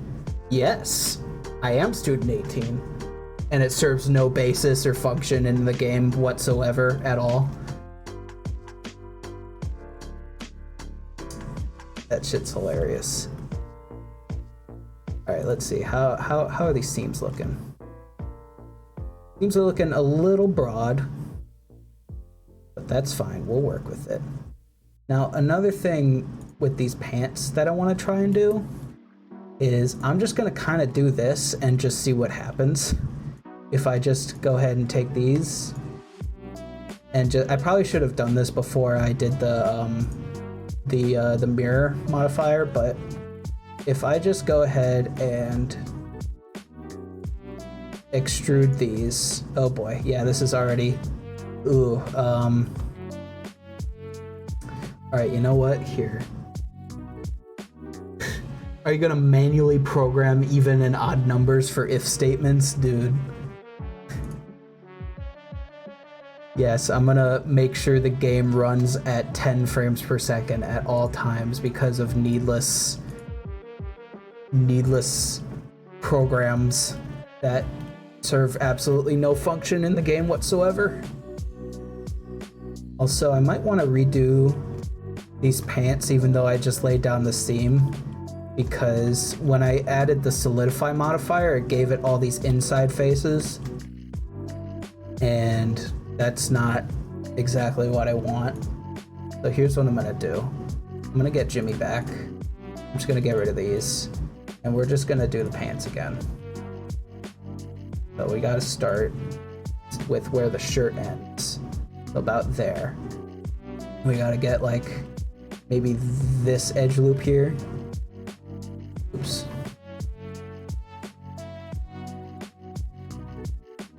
Yo. I like that chat turned into a Q&A. Dude, exactly. I always hate inside faces. It's true. Gotta get rid of them needless, unnecessary faces on the inside of the model. Don't need that ruining my game. Alright, so we can probably...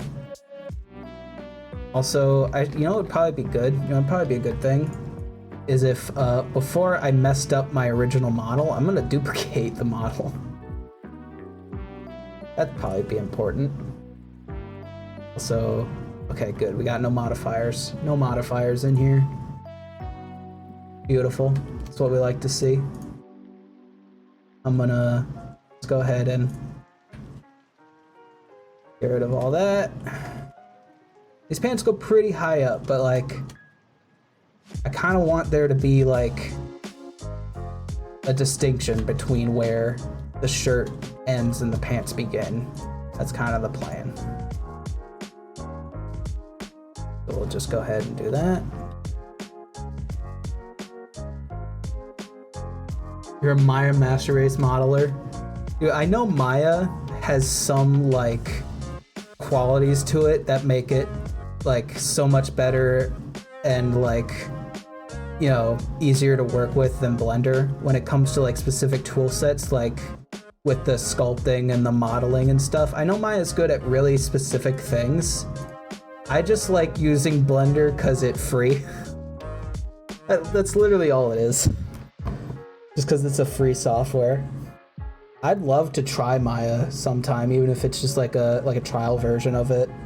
Side of active. But I know I gotta get used to like a completely different workflow and whatnot.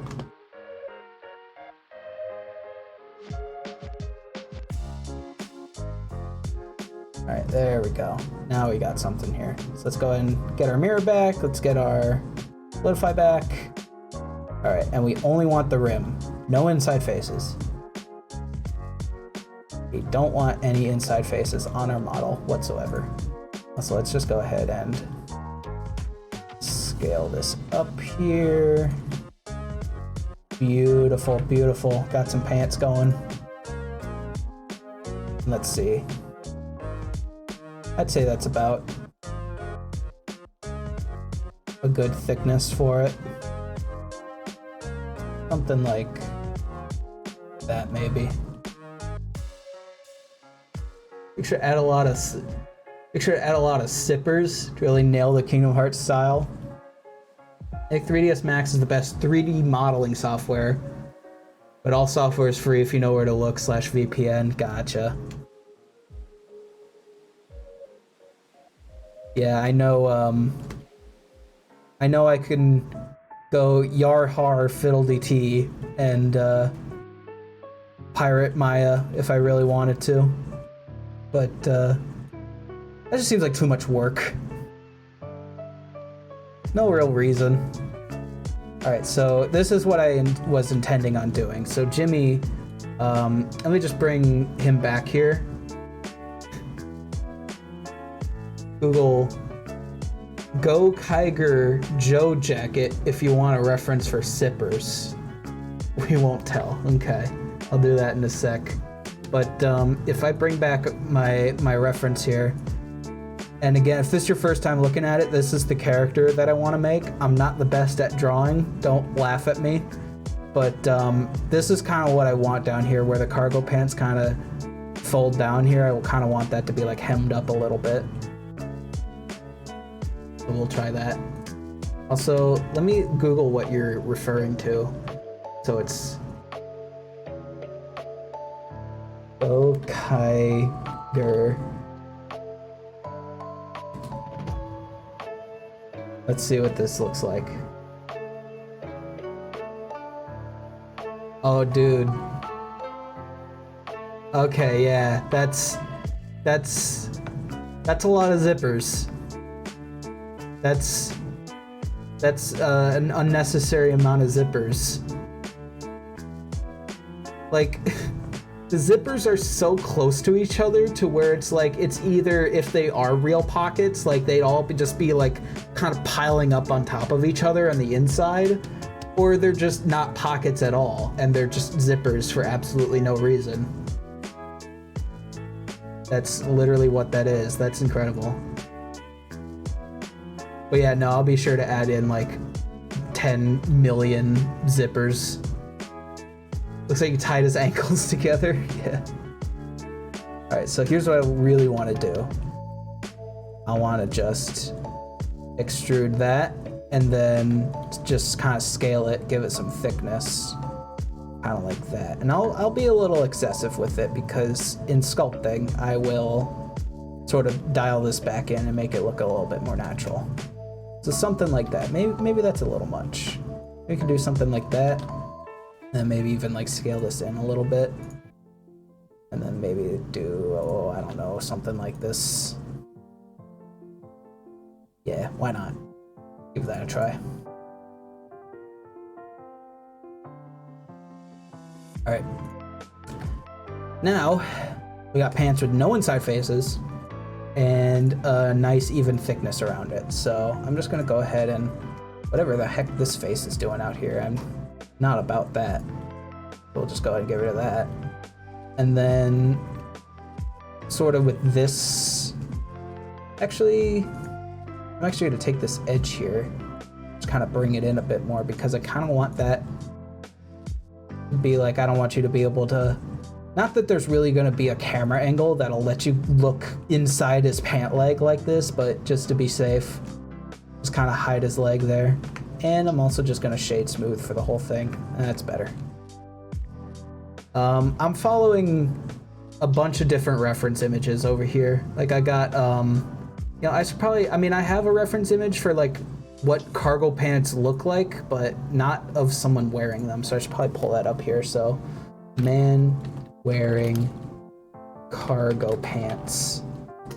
Magic of stock images.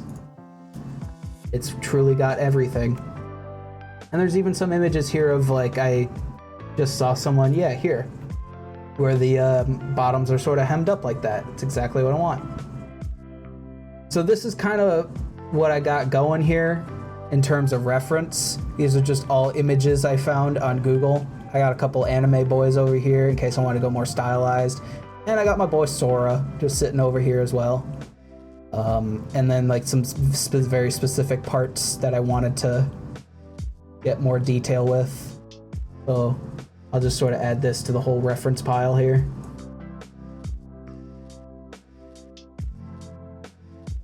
And also, you know, I have my my own character that I drew as a reference as well.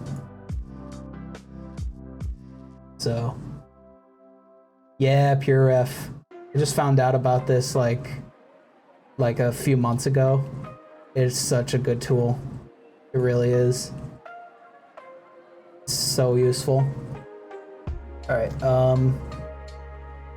Realizing now that I should have probably done the pockets now, but I'm actually gonna start sculpting over what I already got, and I'll worry about the knee pockets a little bit later.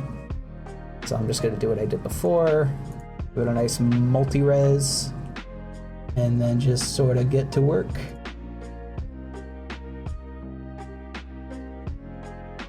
But yeah, I just love it because you don't have to like actually download the images off of Google. You can just literally take it from the search result and just slap it in. It's so nice. Also, let's see, it looks like the hem is just sort of like sitting there very loosely. So I'm just gonna kind of give the indication of that by just kind of creasing this edge in a little more. I want to crease it in, I don't want to fold it out.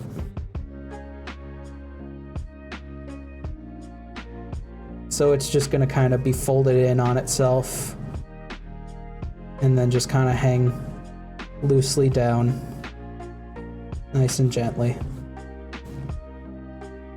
And then I'm just going to sort of bring it in a little bit more.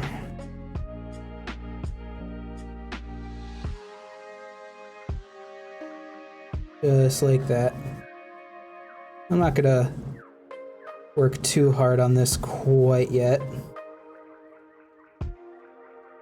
Something like that'll work. And then maybe might be a little bit too high up, so I'm just gonna go ahead and sort of lift this up a little bit. And maybe pull this down a little bit more. Something like that, maybe. And I kind of want to take this sort of outside edge where it's folding up and just kind of fold it above where the pants would be, not being too specific with it. Because it's just supposed to be kind of like loosely tucked in there. I don't know. Yo, thanks for coming to the stream. I'm glad you enjoyed it. I don't have a set schedule for this kind of thing. I've just been kind of going in the morning after work, but I might start doing a more evening schedule, like maybe 6 p.m. or something like that. 5, 6 p.m., something like that. So yeah, it's good to have you around. Thanks for coming. Really appreciate it. This game have a party, or is it going to be a one? So in the different worlds that you go to, you can meet like friends there, and that's how you sort of learn about what the world itself is, and like you end up like helping them and whatnot. So there is, yeah, he's gonna have a little party of people, and they're all gonna specialize in like specific things. So like one of them's gonna be like, you know, I mean, kind of like how they do in Xenoblade, like one's the magic one, one's the power one, one's the, you know, technical one, but like I'll still try and like design them as like real characters instead of just like their whole personality is based on what class they are. So I actually have a character designed already for one of the party members. So I already got some progress done on that. I'm thinking maybe there's going to be like 3 worlds. So 3 friends to meet, each with like different things they can do. So that's basically kind of what I'm going for. Also, so I'm noticing here, so it's pretty tightly tucked in near the top here, and then it just kind of loosely hangs on the bottom. So that's kind of what I'm going to give the indication of, is it's just going to be like pretty tightly tucked in there. And then I'm just going to kind of give this some fullness by just kind of sculpting out like that. And then maybe on the bottom here, kind of just pull this up a little bit more.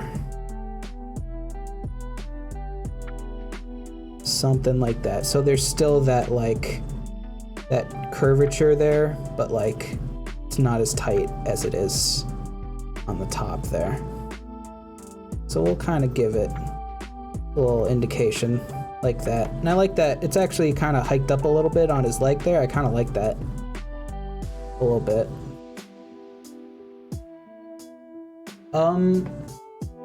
Honestly, yeah, this has been such a fun sort of thing to do, because like I said, the last couple of streams I've just kind of been talking to myself and like sort of describing what I've been doing.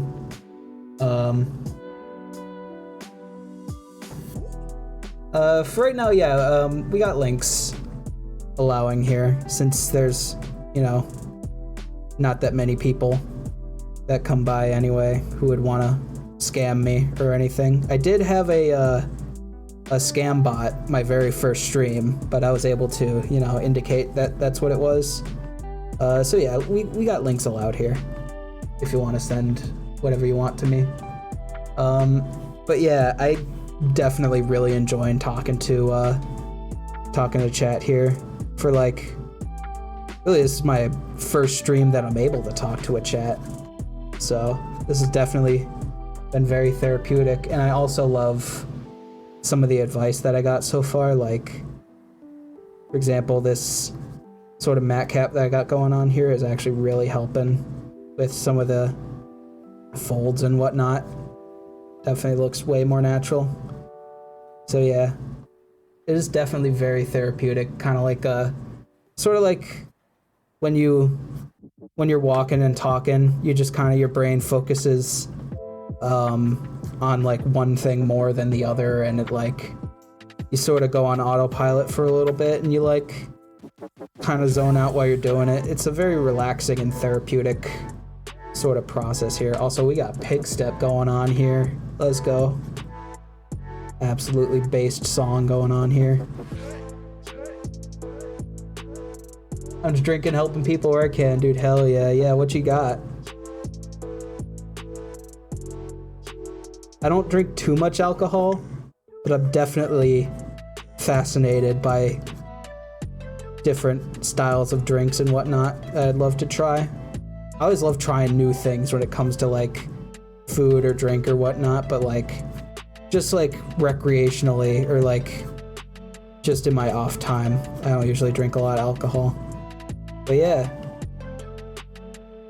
Yeah, the people want to know what you drinking.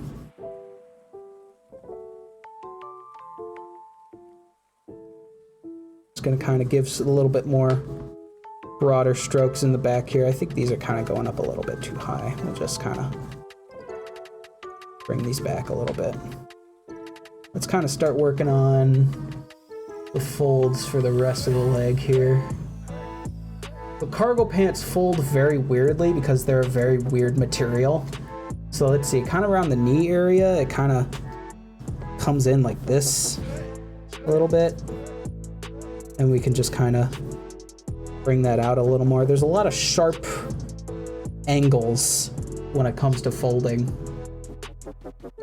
Bottom tier Seagram whiskey. Gotcha. That's cool.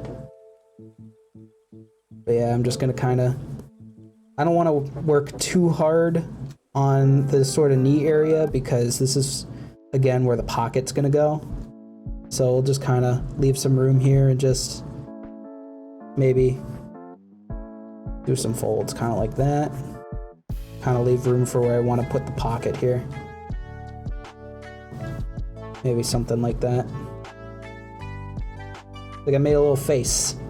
Got two eyes and a little met mouth. And we'll just kind of come in here and just do a little bit of that.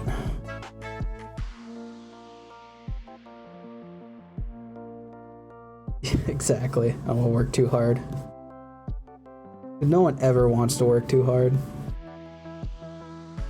Costs less but tastes better than Jim Beam, really. It's interesting. Let's see, we're not really folding too much when it comes to up here. It's just mostly down here a little bit. Maybe I can sort of give a little bit more of a few sharp folds as it gets down here a little bit. Maybe we can smooth it out just a bit. Something like that, maybe. We also can't forget to work on the back here a little bit. I think the back kind of stretches up like that, maybe. I wonder if I can get a reference for man wearing cargo pants back view. Yeah, let me look that up real quick. Man wear cargo pants back view.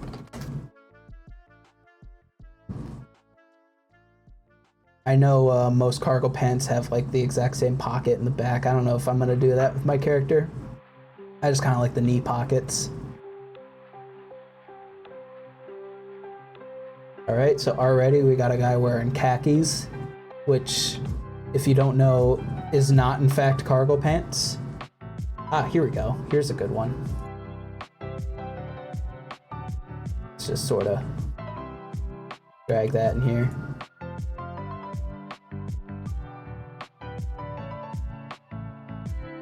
There we go. back. He was gonna make Google think you're looking for NSFW. Dude. Yeah, with some of these references, you really gotta think about, like, what does Google think I'm doing here? And is it accurate to what I'm actually doing? It's like in most contexts, it's like, ooh, I don't know, but it's like, no, it's okay. I'm just looking at a model for a game. Don't worry about it. Wink, wink, nudge, nudge.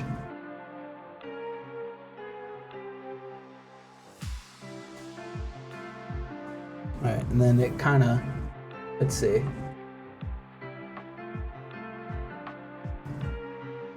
More of environment and prop artist. Shoot me a message if you ever feel stuck. Dude, hell yeah. Thank you so much. And thanks for joining the stream. Really appreciate it. Yeah, I definitely will, because I know eventually when I start working on like the worlds and whatnot, I'm definitely gonna need to make a few props. So yeah, I'll definitely consider it. Thank you so much for joining stream and hanging out. Really appreciate it. Let's see. You know what, I'm gonna just kind of give this a little bit of a zoom out here. See how this looks with everything else. Not too bad. I think we got a little bit too much going on here. I'm just gonna dial this back a little bit. And again, we want to leave room for that pocket that's going in there anyway, so. Not bad. I think we got something going on here. I'm just gonna maybe add a few more little indications of like where the knee bends over folds and stuff. Dude, at least you're here. We like you hanging out. So that's help enough. You don't gotta know what you're doing if you still want to help a lad out. I think, yeah, I can't afford most professional things, especially in this current moment, because I still just moved out. Like, well, I moved in here about like 6 months ago now. I want to say, and yeah, living that classic young adult life. Hashtag always in debt. Gotta love it. Gotta love that. Gotta love that lifestyle. It's truly the best aesthetic, the being in debt aesthetic. Truly a vibe. Truly a vibe to live by.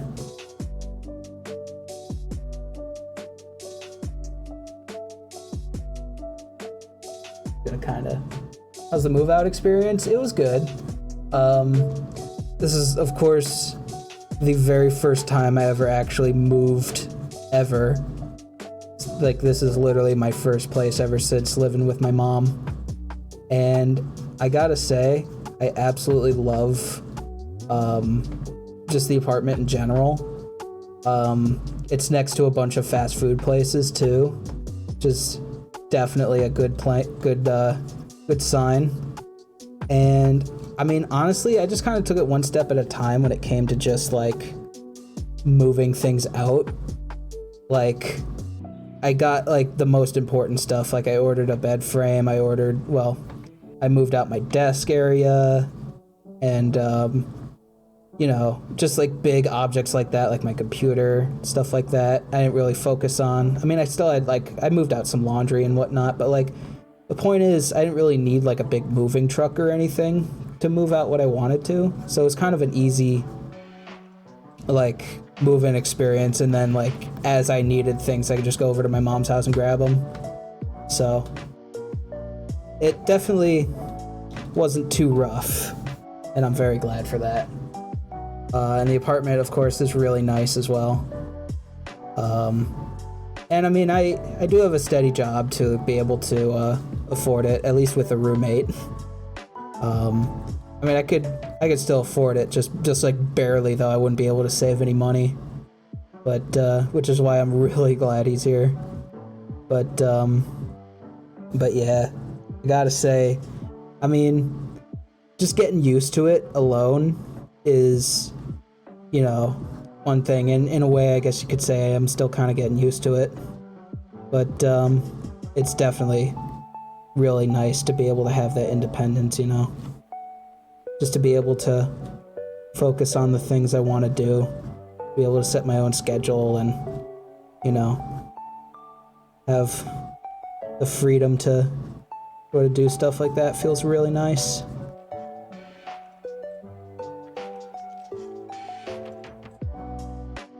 I like living solo with my doggo, yeah. I imagine living with roommates is a different dynamic than home life. I mean, yeah, so the way we got it set up is basically each of our, so it's a 2-bedroom apartment, right? I mean, obviously, if I have a roommate. We basically have it so that the living room is kind of like the public lobby area where like anyone can just go in there and just do whatever they want.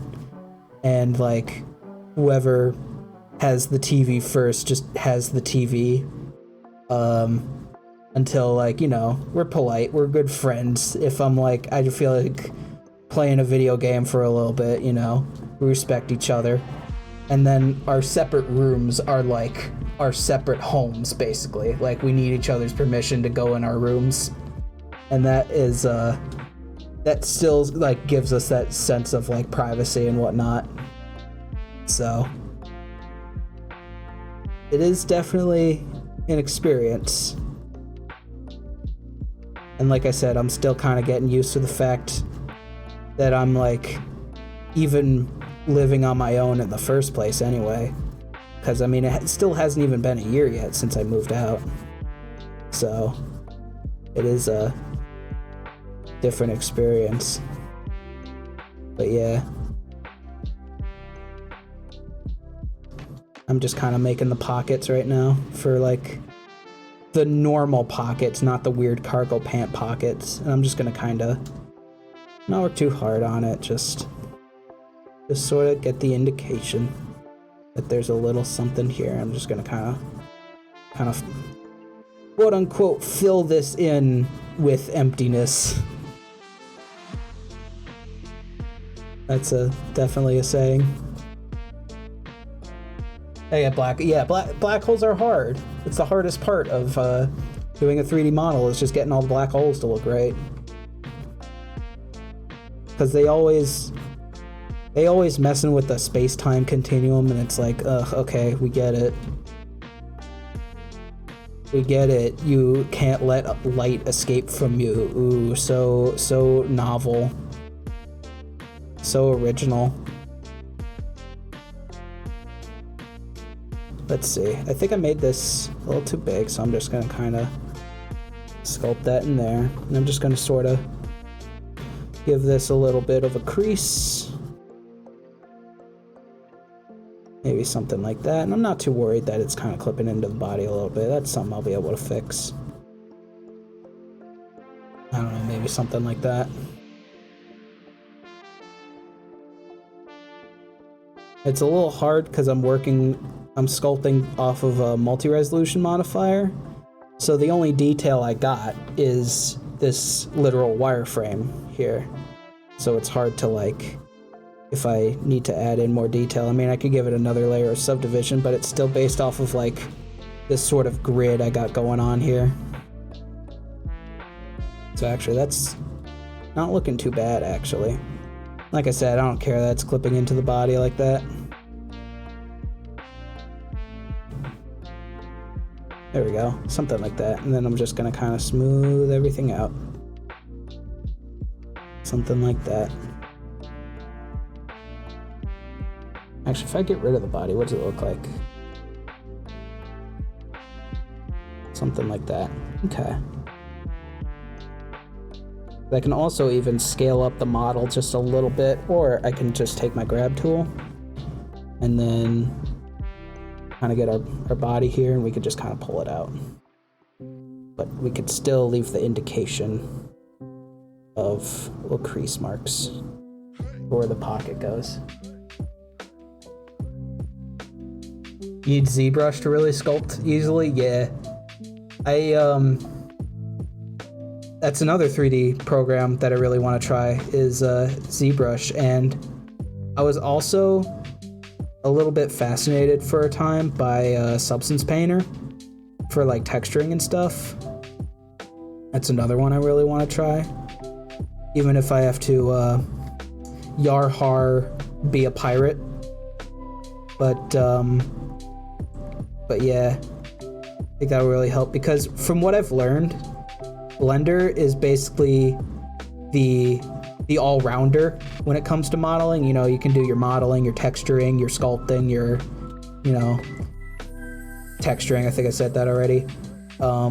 Whereas things like ZBrush is better for sculpting than anything. Substance is better for texturing. I think Maya is better for like general poly modeling, stuff like that. Like each of these programs have their own unique quirks about them that make them like the best of their kind. And then Blender's like, we can do all of that, only okay. It's like the general sort of thing that you start with to get a general knowledge of the entire process all in one program. That's basically what I learned about what these 3D modeling tools do. And I definitely want to give them a try, I really do. I know Substance Painter, you only pay like a flat fee for it. I mean, I know it's still really darn expensive, but you just pay a flat fee and then you just have it forever. So that's definitely within reason. It's not like you gotta pay like monthly for it, is what my point is. Alright, let's see. Alright, we got sort of seams going here. Let's see, let me turn off the wireframe and just kind of get a general view of what it looks like. Not bad. Definitely not bad. I think I want to dial back some of these seams here a little bit. It might be a little bit too big. That's something we can definitely try and work on. Excuse me. I'm just gonna kind of take the draw brush and just kind of go down here a little bit and then just kind of smooth everything out.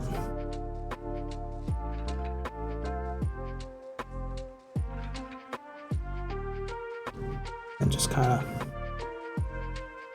do that a little bit.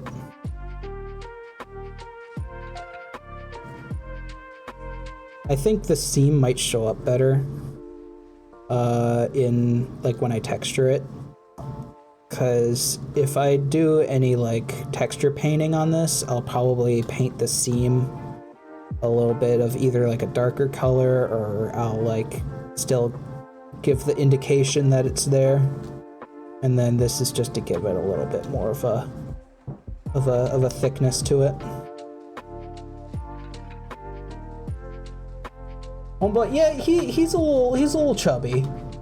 He's a little bit chunky, and that's by design.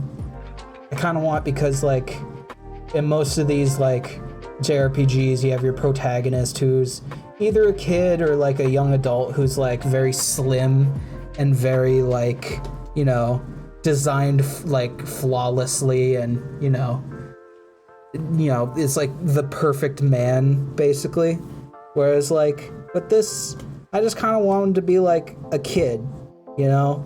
He sits at home, he plays video games, and like every so often he gets out with his friends and whatnot, but like, you know, he doesn't exercise that often. He doesn't look perfect. He's a kid. What do you expect of him? But yeah, that's kind of where I wanted to go with this little character here. Yeah, Blender's a really good modeling program. The UV's tools are still really bad. See, I don't really have a point of comparison because Blender is the only program I've ever used to do UVs and whatnot. So it's another reason why I want to give some of these other programs a try, just to see how much better they are. Because I remember, because I used to do like a little bit of video editing and whatnot. Now I'm just gonna kind of do that a little bit. But yeah, I used to do a little bit of video editing for like YouTube and stuff. I used to have like my own sort of cringy early 2010s era style YouTube channel where I'd do like Let's Plays and whatnot. And for the video editing, because I didn't want to pay any money for anything, I used Blender, which is definitely a pretty okay video editor, you know, gets the job done. And then eventually, I'm like, I'm gonna give Premiere a try, Adobe Premiere. And immediately I just felt that difference. I just felt like so much like how much easier it is to use, and like how much like more tools you have, and like just the amount of things you can do with it. And I'm like, I just immediately felt how much more intuitive that is to like a program like Blender, which is more for 3D modeling than it is for video editing, but still had like tools for that. So yeah, that's why I definitely want to give some of these other tools a try, is because I want to see if I can really feel that difference when it comes to the workflow. Yeah, I tried to be a YouTuber. Like, I had that sort of phase in my life where I'm like, I don't know, maybe I can make Let's Plays. And they're still up. I'm thinking of privating the channel though, because it's so cringy and bad. But yeah. There we go. Just kind of got the indication there. That's all probably going to be hidden by the shirt anyway. Let's see everything in context just to see how everything looks so far. Yeah, dabble in video editing too, dude. Hell yeah. Is DaVinci Resolve? Don't know how suboptimal that is. I dabbled in, let's see, what do I have? I have a video editing software that I tried for yeah, DaVinci Resolve, as a matter of fact. So I definitely tried that out, and it's still, I gotta say, a better editing software than Blender, but like Blender gets the job done, you know? It just works. Or like when I need a quick thing, like the latest video on Cole's channel, the little animated Kingdom Hearts thing, I just put all those clips together in Blender with audio and just rendered the whole thing out. It just works. That's really all it is. I think I gotta give... Actually, nah, it looks fine. You know what? I think we got something going here. I think we got some pretty decent looking clothes we got here. It's hard to explain the problems Blender has if you haven't used any other 3D package. Exactly. That's why I want to learn it. And I know all these other different 3D programs have like their own separate workflow and their own like hotkeys they have to get used to, and you know, things like that. But like, I'd love to learn it sometime. For sure. And the only thing is, I still need to model the collar for the polo shirt, and I, of course, still need to model the pockets for the pants.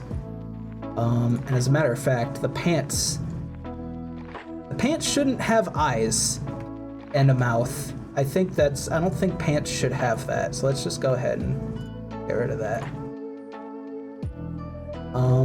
But yeah, what we got going on here is still pretty good. So let's see, I have a little loose to-do list here.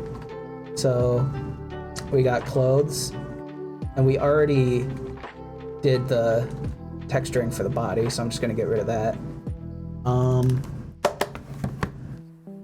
For this here, the neck is still pretty bothersome. How so specifically? Because I'll try and see what I can do to because like, I kind of get that it might be a little weird that it smoothly goes in like that to the head, but like, I don't know. I tried to give the jaw a little bit more like depth to it, but yeah. What do you think? I'll definitely try new things and see what looks good.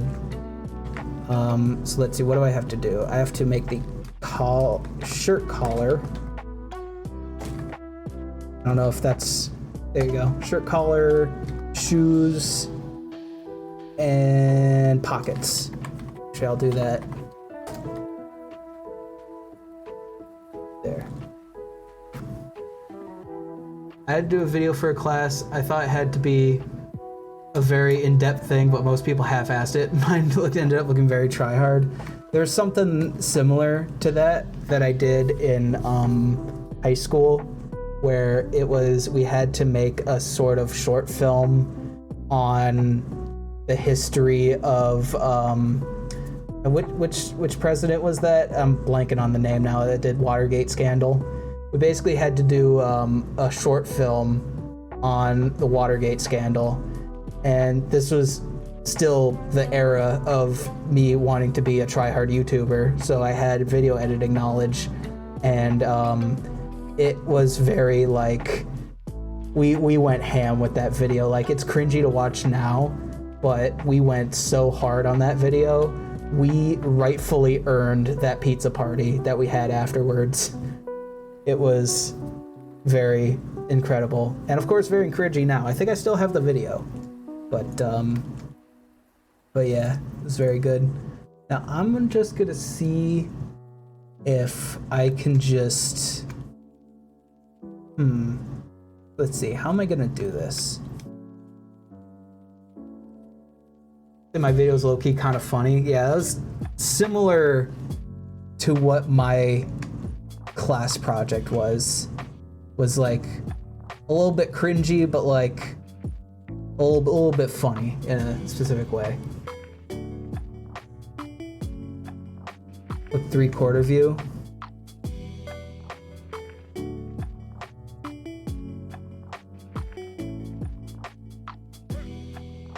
I guess I can kind of see that maybe a little bit, because most of like my head references are majority like perfect front and side view, so I can kind of see what you mean. I'm gonna start focusing on the collar for the shirt for now, but you know what, here, let me see. I'm gonna look up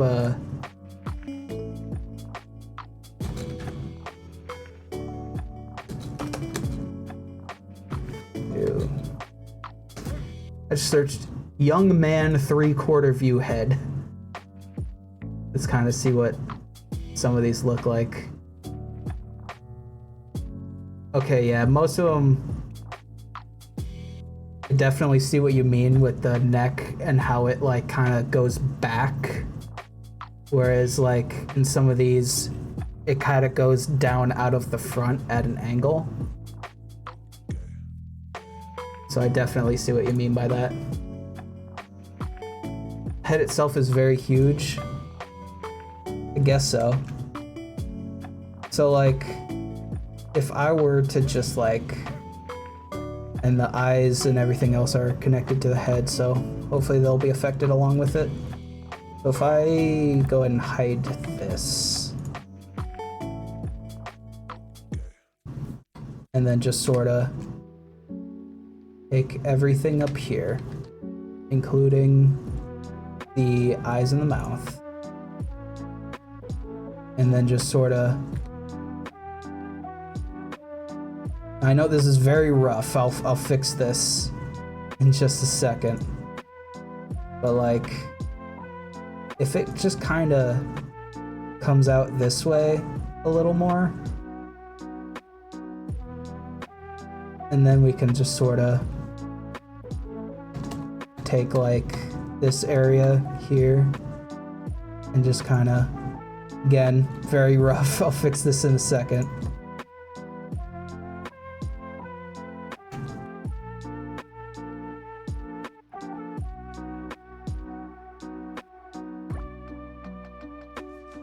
I definitely see what you mean. Maybe it could be like a little bit smaller.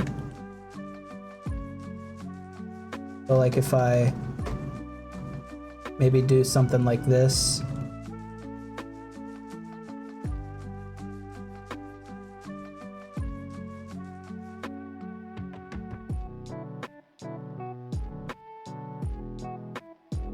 I don't know. Kind of hard to tell. Looks a bit better.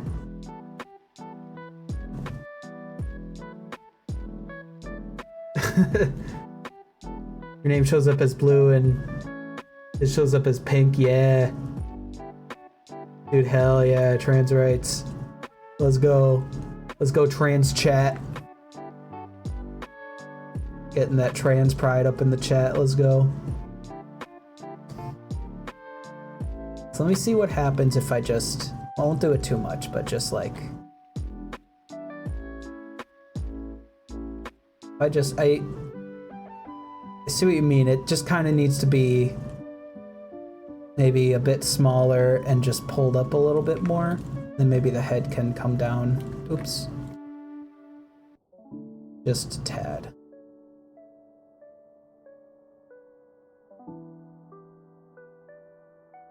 Yeah, a program like ZBrush and just start modeling shapes. Yeah, that makes sense. I always like, oh yeah, actually, I kind of like that a bit better, having the head lowered a little bit, because you can see kind of where the neck kind of comes into where the skull starts for that bit right there. And then the jaw kind of starts here. It's not too perfect, but like, you know, I think this definitely looks a little bit better than what I had before. Like, it still looks good from the front, it still looks good from the side, but like, I definitely see what you mean. Maybe I can add like a loop cut here and like a loop cut there. Yeah, we'll definitely roll with this for a little bit and see how we like it. Alright, now as for the collar, excuse me one second.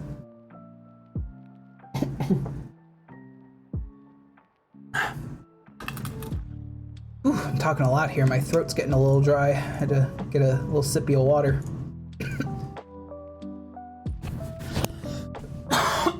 Ooh, excuse me, sorry. Come on, you. Okay, there we go. But yeah, just modeling shapes, like if you just get like a sphere and just like get some like a vague indication of like lips or like a nose or something, even if it's not like perfect, like I could definitely see how that could help. Now I'm just gonna go ahead and I'm gonna duplicate this and separate it and then just work on the collar here. I almost wonder if I should have the collar before shot what make the face. Dude, definitely, I agree. Cause let's see, if I kind of get the angle looking like this, cause like that's what gives it the most depth, right? It's what like, it's the most natural like view of a character to be in. And then like, because I mean the perfect front and side view are also very important angles, but like the 3/4 view is what really shows the like how the face sort of deforms and whatnot, and how it like gives it depth. I could definitely see how that could be a big help. Now I'm just gonna go ahead and well, first I'm gonna do a mirror. I'll keep the multi-res there. Actually, no, I'll get rid of it. So I'll add it back in a sec. So there's our mirror, looking good, looking snazzy. And I'm just gonna kind of block in what the shape of it will be. So, I don't know, maybe something like that. Now we gotta like twist it. So that, well, I suppose what I can do is I could just take this edge loop and just kind of bring it up a little bit more. Give it the indication that it's going that way. I have this model here of a young boy in a polo shirt here to use as reference. And then I'm just gonna kind of take this little set of faces, just the top set, and then sort of extrude it out maybe like that or so, and just kind of bring it down.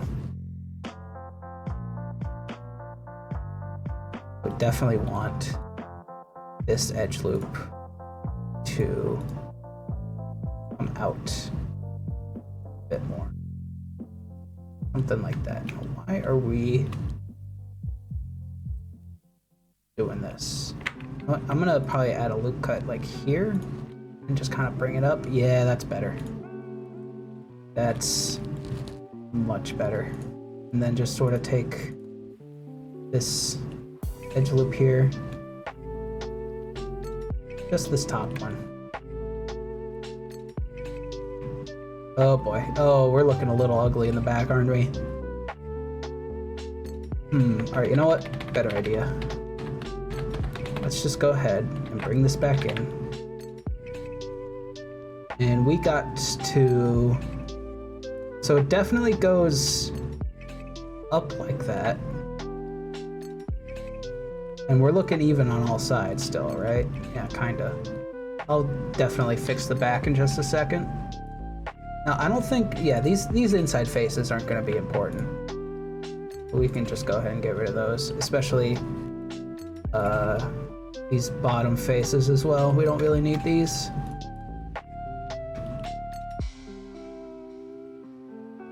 Something like that.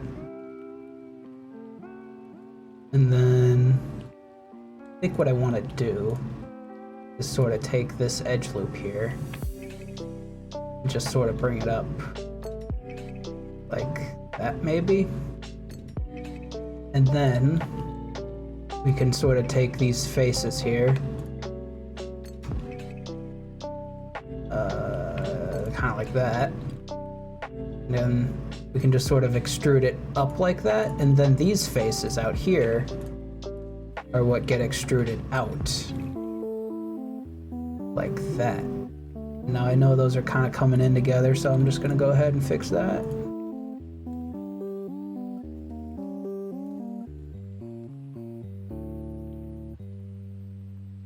Something like that maybe. And maybe bring this one in a bit more. Do you have like back spikes like Sonic? Yeah, it's true. I'm actually making a hedgehog. It's true. I'm actually making the newest Sonic fan game.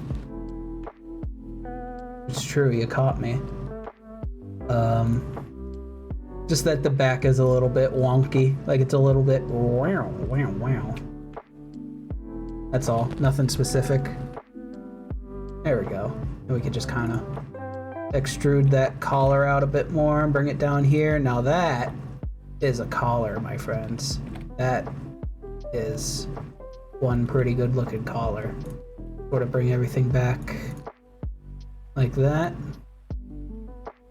There we go. Now I will probably do like some sculpting to sort of make this a bit better looking, but let's see. We kind of got going in here. It kind of puffs up a little bit more as it sort of naturally kind of comes down here and then maybe kind of eases out at the bottom there. Something like that, maybe. I'm just gonna go ahead and shade smooth. There we go. Something like that. Wobbly like a bad Mario Kart track, exactly. We don't want wobbly Mario Kart in a model, do we? Now, in here, in the shirt, we kind of got to give it that sort of V shape. So I'm thinking we kind of take these edges down here. Now, the only problem is it's going to ruin the symmetry. We just did all this sculpting on the shirt. That's okay. It shouldn't be too much of a problem if I just separate even the inside edge there. We got to get that as well. And then just sort of separate it kind of like that. And then we got to sort of take these and sort of bring, why not this edge? Sort of take this edge. Why are we, why is that a thing? We need more wobbly back representation in media, it's true. Now, Now, I'm just confused why we're looking a bit... So when I move these vertices, it's like the middle vertices are like kind of stuck there still, even though there's no mirror modifier on it. Like even if I can't move it left or right, but I can move it in any of these other axes. Oh, is it because I still have X symmetry on? Yeah, okay, yeah, that was the problem. Add X symmetry on for the sculpting. Yeah, there we go. That's better. Gotta give him that. Rainbow Road shouldn't be the only one. Yeah. Rainbow Road shouldn't be the only one, exactly. The only one with wobbly back representation.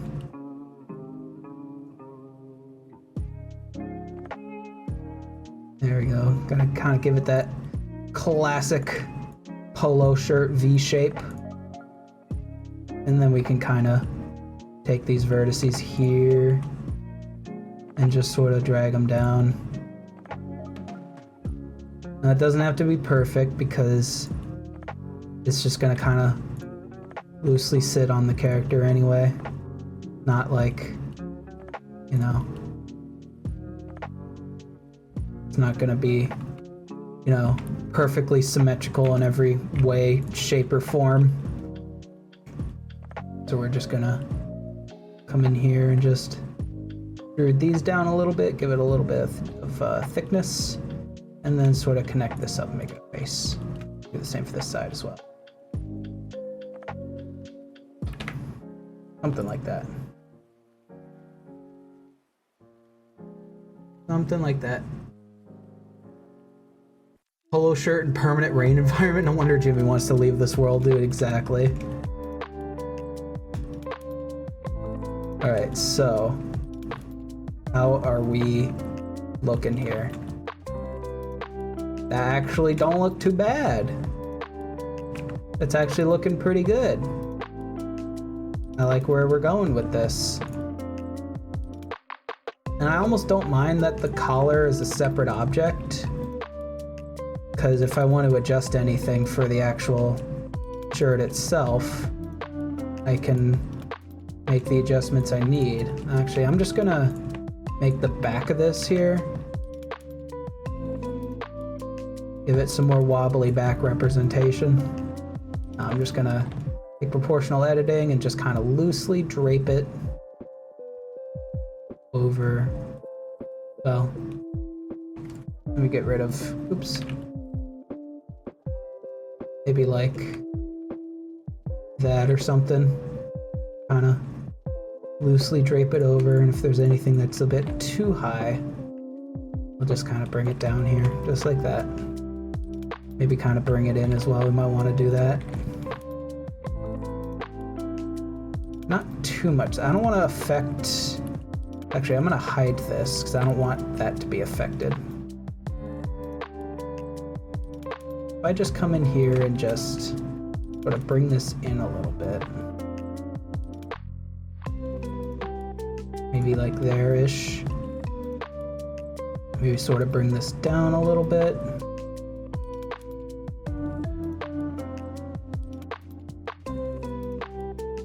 I'm definitely going to need to smooth this out, so I can actually come into sculpt mode, turn on the wireframe, and just sort of give it a little bit of, ooh. I still want to keep that, actually here. I'm just gonna, if I hide this edge, will that be hidden in sculpt mode? It will, good. Because I don't really want that to be affected either. Just kind of go ahead and smooth some of these little areas out here.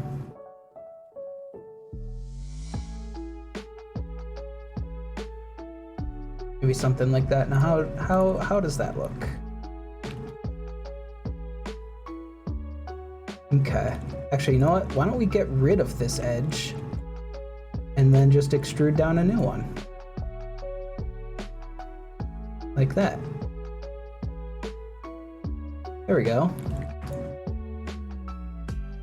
Looks a bit better. Now, as far as this side goes, I do need to sort of bring a face over here. Actually, let's probably get rid of that. And I need to give this a face. So I'll just not being too specific with these. Just sort of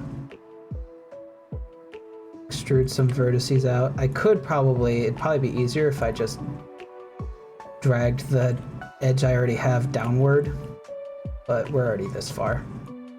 I'm just gonna do that. And then just sort of give these some faces.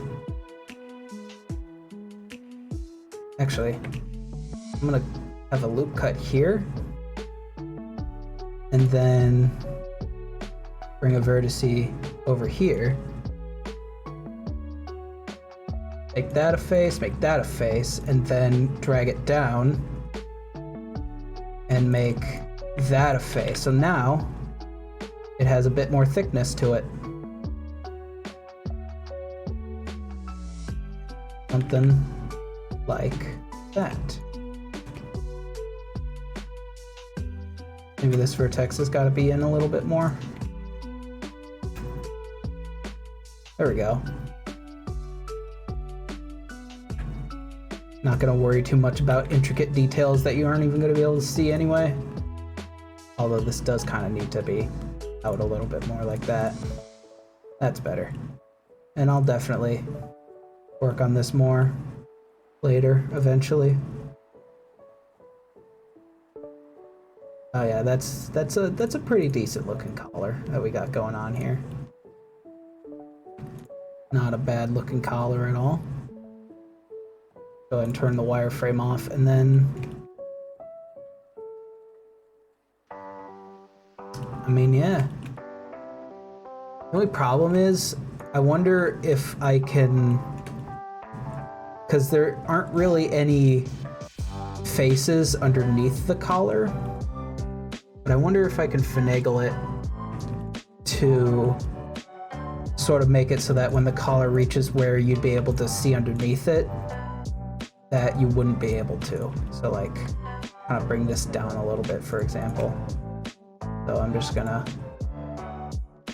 maybe do something like that. And I'm definitely gonna have to do that for going around the character as well. Which is fine, I should be able to do that. If streaming ever give you nerves, so I set up Cole's streaming channel, and he's definitely more like social person than I will ever be. So I basically would join his streams every so often, and we'd be able to like bounce off each other and like make good conversation and whatnot. I was a bit nervous doing this by myself because I was worried that, well, you know, obviously nerves and whatnot.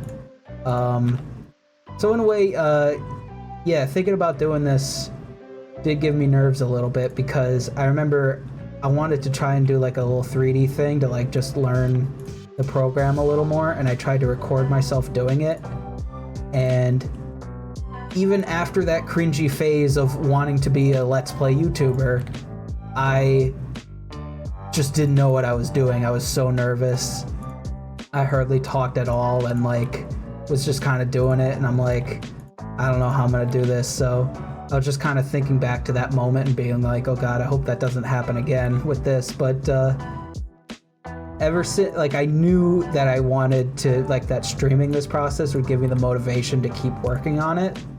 So I was basically like, streaming this is gonna help me, you know, if I'm having trouble with like speaking, I could just, you know, speak whatever's on the top of my head, or like just kind of describe the process of what I'm doing, or, you know, this and that, and just kind of go with the flow, and you'll end up being natural without even realizing it.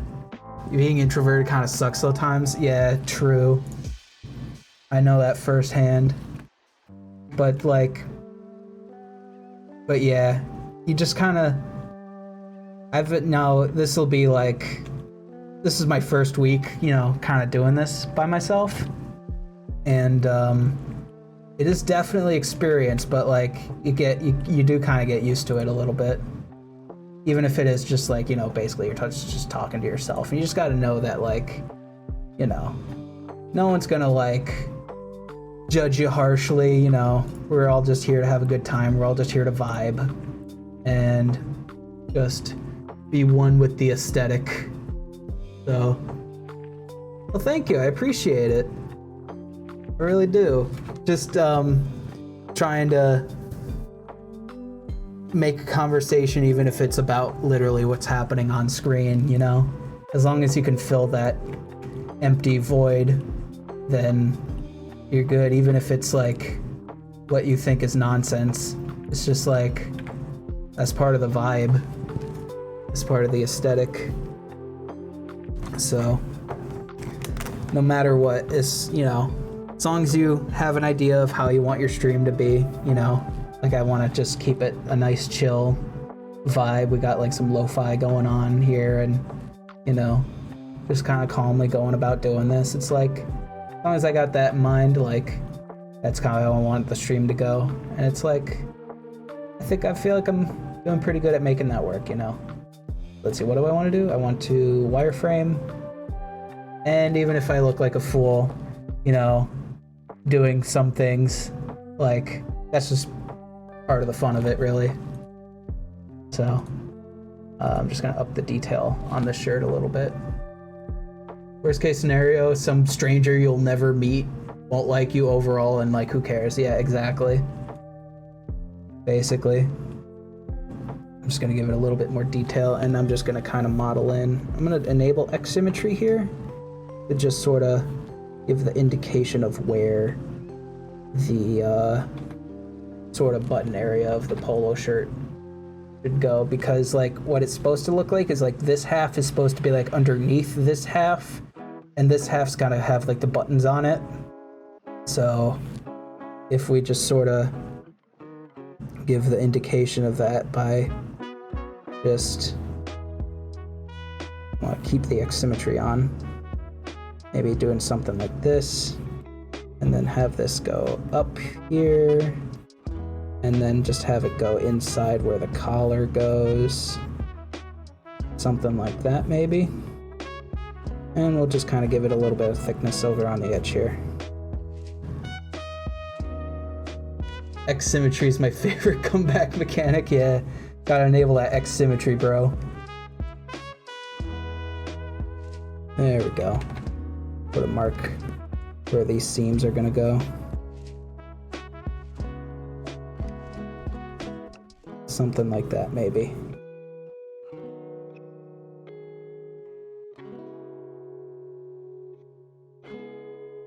There we go. Let me turn off the wireframe, see what that looks like.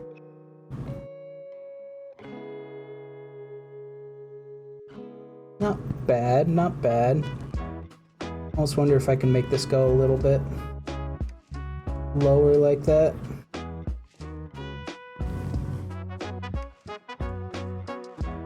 Something like that, maybe. Sort of smooth this area out here.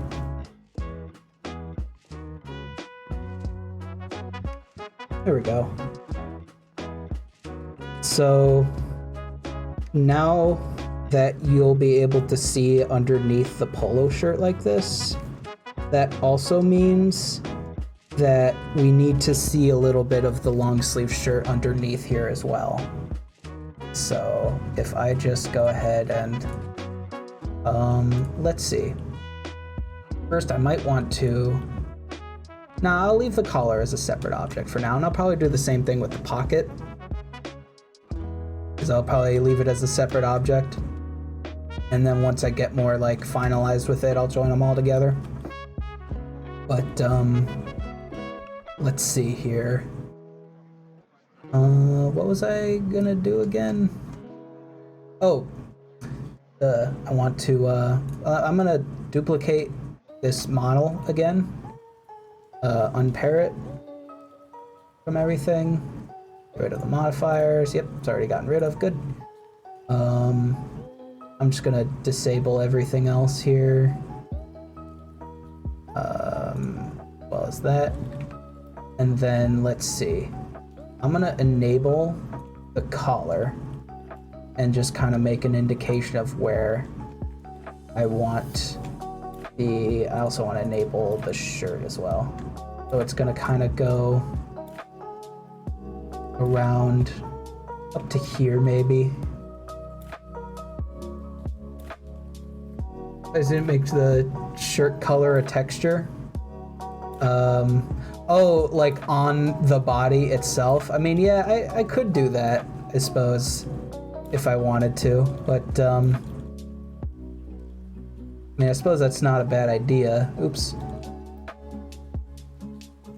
Let's see, because how would that look if I'm just kind of imagining it right now? Because you can tell that this sort of has thickness compared to where the hands are and how they're like separate from each other. So I'm thinking that's kind of how I want to do it with this, is I want there to be at least that sort of indication of thickness compared to like where the neck stops and the head starts. So that's kind of what I'm doing here, even if it's just like a flat, you know, little thing. So I'm thinking maybe like up to here-ish, and the back doesn't really matter so much. Can do some, yeah, some 3D shenanigans with textures to create the illusion of depth. That, my friend, is called a normal map. And basically all of this sculpting that I'm doing with the folds of the shirt and whatnot are going to be represented by a normal map, because this is why I don't have the shirt. Actually, I do need to enable the shirt anyway to see what it looks like. But yeah, all of this folds and like details and stuff are going to be baked on with a normal map once I get around to it. So damn, my anti-hero advice almost worked. I mean, yeah, you almost got me. You almost got me, but I do want to give that indication of like separation between the shirt and the neck. Because I know that's how they do it in I mean, that's kind of how they do it in Kingdom Hearts. Like, I know the top of Naminé's sort of dress that she wears, it is kind of like a painted on texture. You can tell because there isn't really that degree of like separation between where the straps are and her shoulders are. But yeah, I kind of want to see if I can do that with this. And we don't need like all of these. Like, I'm just thinking like that.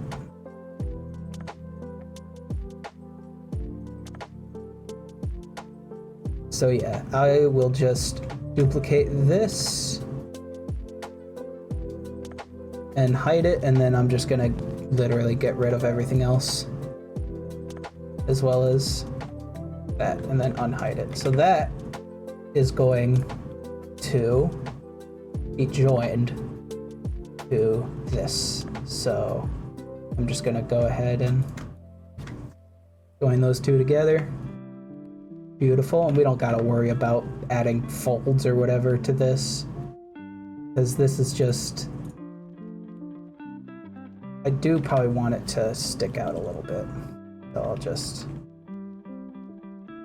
that a little bit. And then let me turn on the shirt layer.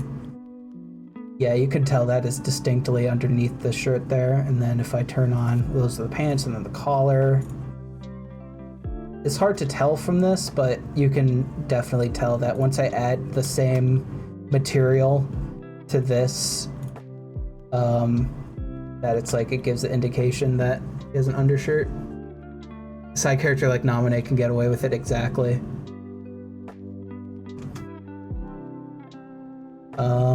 Let's see, what am I missing? Oh yeah, probably the pockets. I should probably work on that now. I have a pocket right here. And it's not a bad looking pocket. The only problem is that, I'm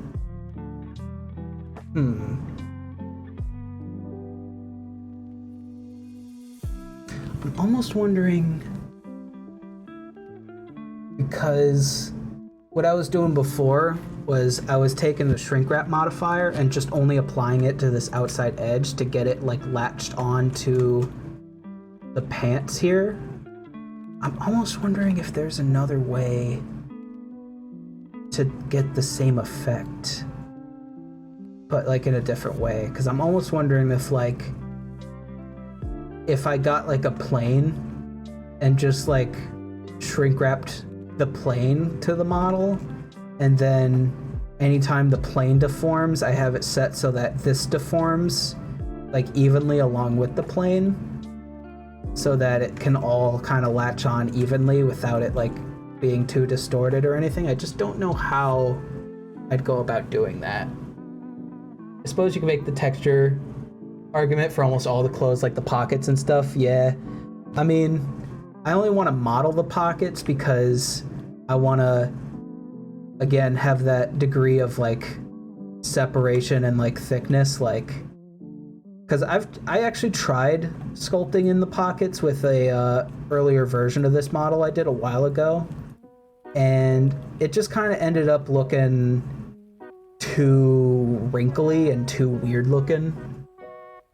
So yeah, the 3D modeling expert's gone for the night. I'm on my own here. That's okay. I can figure this stuff out very vaguely, I think. I'm just gonna kind of do what I did before. But yeah, I tried sculpting the pocket into the pants itself, and it just kind of looked too wrinkly and too weird. So if I sort of have this here on its own, I think that might be a bit better. Also, I'm not really a big fan of how many vertices there are just kind of like clumped up together in this little area here. I wonder if there's a way I can get rid of some of that detail. Like, I'm thinking I don't really need this edge here. This vertex I can bring up along with the rest of them. I don't know, maybe something like that. Let's see, what function does this edge serve? Let me see what happens if I get rid of that. Ooh, we got a little bit of an ugly face going on here. Actually, I think we need that edge. If you am also an expert at being an anti-hero, that's for sure. Also, I'm realizing I turned off the mirror for this, so the changes I'm doing on that side are not being affected on the other side. So that's fun. I'm just gonna kind of add that back here real quick. Except I've deformed the positioning of the pocket here, so now I can just kind of link it back together here. So, oops. There we go. That's more like it.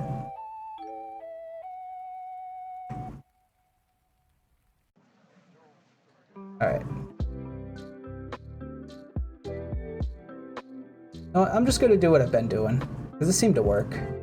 I'm just gonna take this edge and take this edge, and then just kind of shrink wrap that to the pants. So I'm just gonna assign that to a vertex group. Oh, polygons? Let's find out. A 1, a 2, a 3. Now if I the base model itself without any clothes, I can come into edit mode here to select all of them. He's got a lot of polygons. He's a pretty polygon heavy boy. But like, you know, it's still not too much. It's just the right amount of polygons. Let's see, statistics. He's got 16,000 polygons. 16,956. A lot of polygons. But compared to the sculpt that I did, So I made a sculpt that I based this retopology off of. And this, I did save my project, right? Yeah. Has significantly more. Sitting at a whopping 697,000 faces. So that's fun. And that, kids, is why retopology matters in your modeling. And this has a whopping, why does it say, okay, no, this has a whopping 152. That was just the base mesh. So there's your answer. The official model has 16,000, close to 17,000 faces. And I don't know how much the shirt and all that's gonna have white yet. Oh, he's pretty detailed. He's a pretty detailed boy. All right, let's go ahead and do our shrink wrap now. That's way more polygons than the donut I tried to make back in the day. Yeah. Let's see, the default Taurus only has like, what's 32 by 16, I think. Whatever that is, I can't remember. I never actually did the classic Blender Guru donut tutorial. The first, like, when I started getting into this, the first tutorial I did was from a guy on YouTube called Darren Lyle, who did like a little kid character based off of a drawing, and he basically did it in the same. Where is? Oh, there it is. I couldn't find it for a sec. He basically did the same process that I'm kind of doing over here. Just like start with a base mesh, do some sculpting, do some retopology, and just kind of go about it naturally. But yeah, I do want to try the donut tutorial though. Eventually. Also, why are we only going back a little bit here?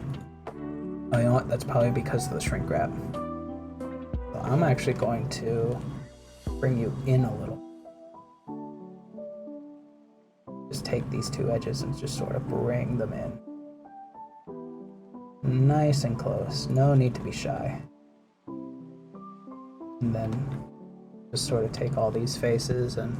Oops, where are we connecting? Over here. That's where we're connecting. Wait, what edge did I... Oh.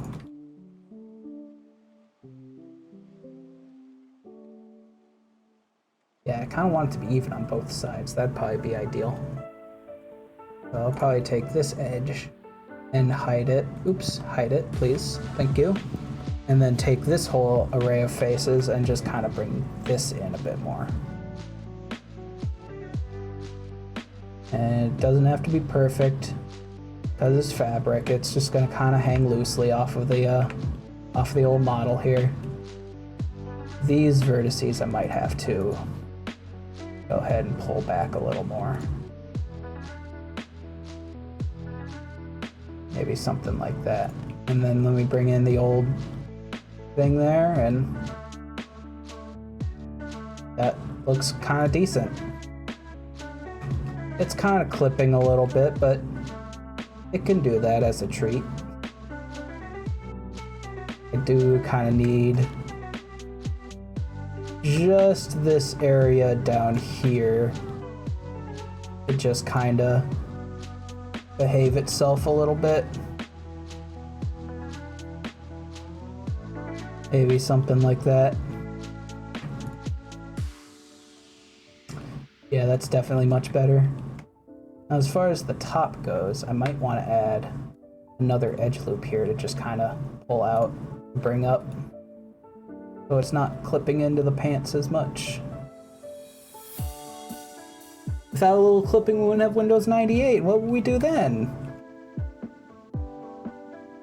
Windows 98 being the most important and vital piece of Windows software, Windows operating systems to date ever, and truly did not cause any problems whatsoever. It's true. You just gotta take my word for it. I never knew. I asked my mom about that, like what the whole thing was with Windows 98 and why people hated it so much. It was mostly due, from what I understand, is just to do with like the way you switch all your like workflow and files over from Windows 95 to 98 was just like a completely different process, and it ruined people's workflows with things. So that's as far as I understand. 98 goes hard. Dude, I love old operating systems. I used to play with that a lot because when I was a wee kid, like maybe, I don't know, 6, 7 years old, I got all these crazy PC games from the library. And of course we had a Windows XP machine, and they'd all basically run on that. And we still have all of those games to this day. So what I do if I was ever feeling nostalgic, and I could probably do that here too, is I would get like an actual Windows XP emulator. I think it was called, VirtualBox. I'd just pull up a Windows XP sort of emulator. I'd actually get it installed on that. You can actually like set your own like amount of RAM and, you know, this and that. And it was basically a little mini computer inside your computer that can actually run these old games and stuff. And someday I might want to go back and just try that out some more, because that's what I'm really nostalgic for, is those old 90s PC games you get from the library. And my mom was a little bit of a pirate herself. She would actually rent the disc from the library and burn it onto a blank CD, and then just return the library's copy, and then we just own the game. So that's how we did it growing up. And with that, I think we got some pretty good looking pockets. It does look a little bit weird up here, so I wonder if I can sort of tighten that a little more.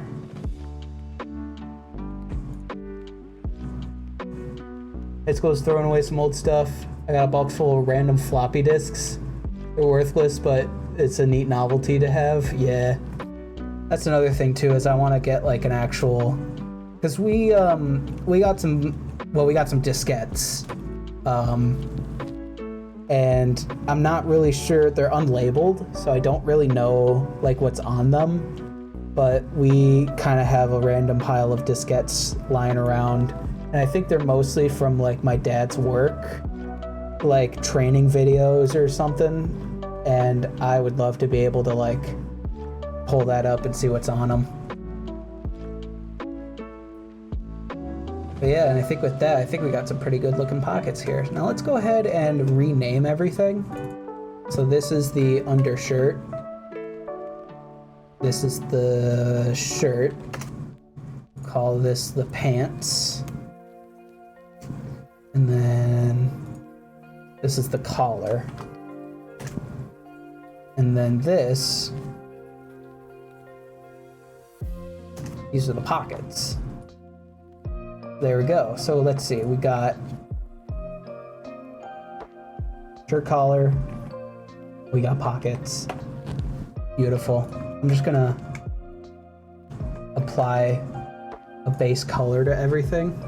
I wonder if the distant future, with the stuff we use now, would be seen as a worthless novelty. Yeah, it's an interesting thing to think about, like, what things are we using now that in the future would be just like a fun, like, gimmicky thing. I mean, PC games are all digital now. I mean, obviously you have a Steam account and you know, go about it.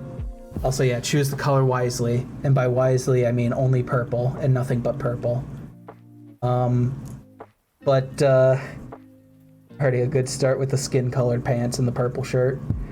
But yeah, I guess it's interesting to consider that, like, I mean, because everything's digital, it's not like you have to jump through any hoops to get it to run on like future hardware or anything.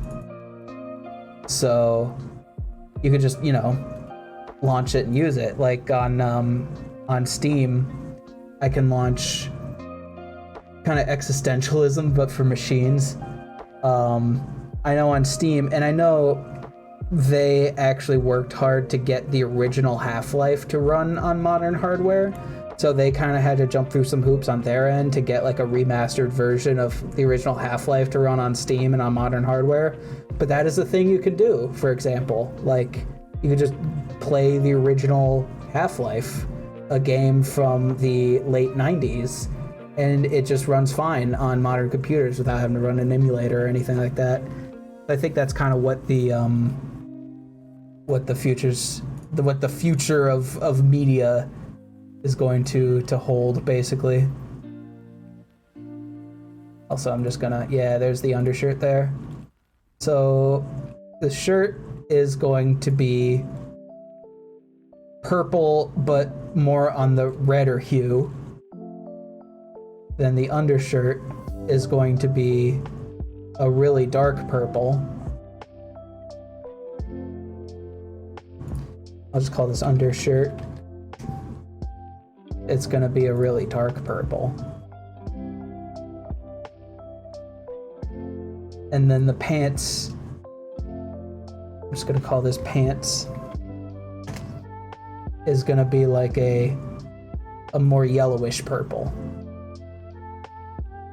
Yellowish, orangish,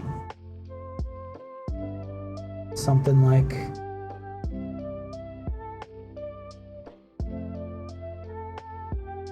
I don't know. We'll just say something like that, for example. And the pockets are going to have the same material on them.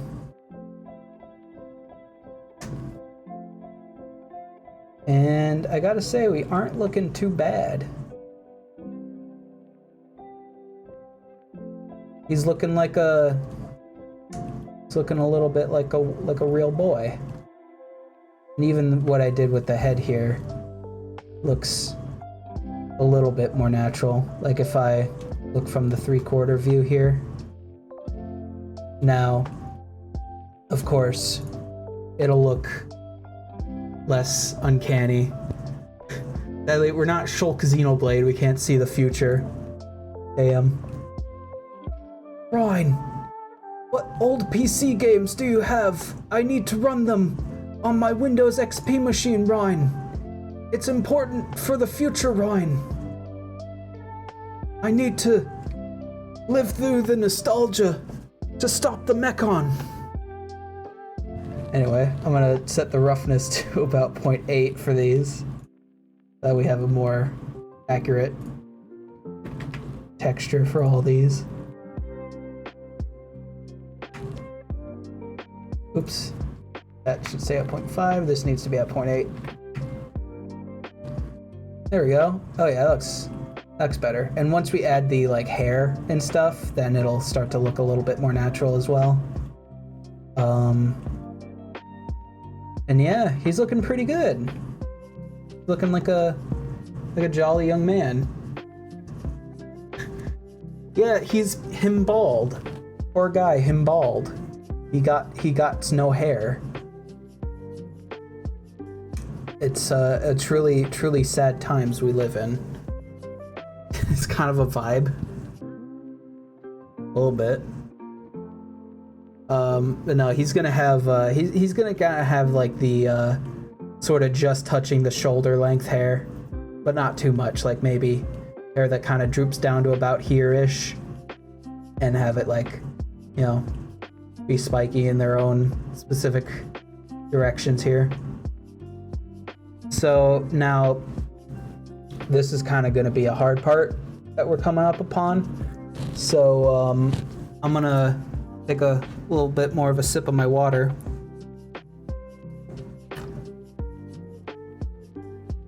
I don't know how far I want to go with this before I might say I want to call the stream here, but we got to work on the shoes next.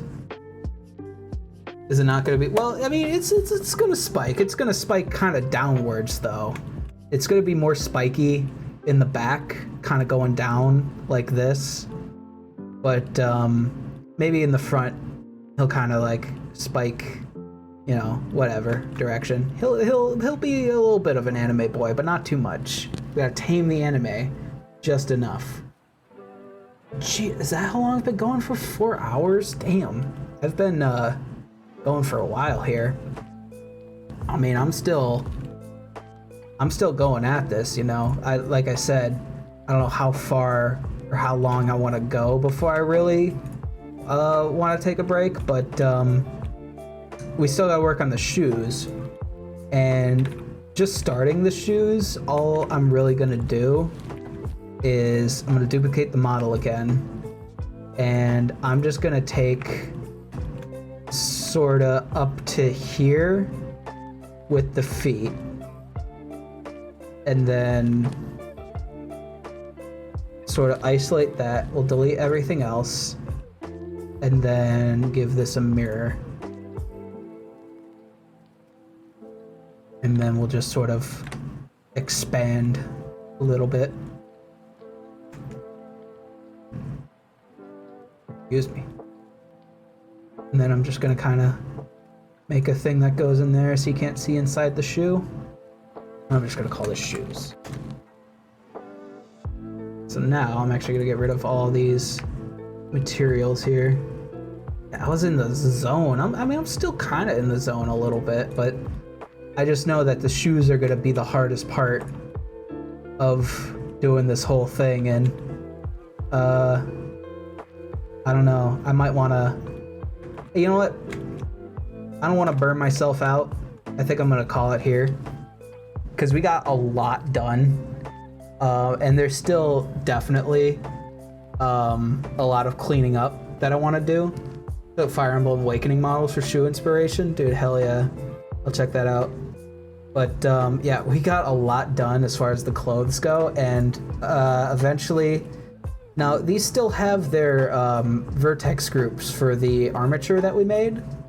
So before I go, actually, I'm going to just turn on the armature here for a second. And where is the armature? Why can't I see it? Why can't I see the armature? Why can't I see my bones? I want to see my bones. Actually, like, for real though, like, where's my armature? Where'd it go? Dude, yeah, have a good night, man. I'm definitely gonna be just grinding Fire Emblem during this. Dude, hell yeah. I'm glad I could give off the sort of podcast vibes for you there. Definitely an aesthetic. I just can't find my armature. It was here a second ago. Oh no, I've gone and lost my bones. I don't know where I've placed my bones. 'Tis a sad day for us all. Nah, I haven't checked under the bed yet, but you know, I think my skeleton might be in the closet. I'll check there next. Well, you know what? I'll find my bones off stream. I'm gonna end it here. Thanks. Thank you so much for watching.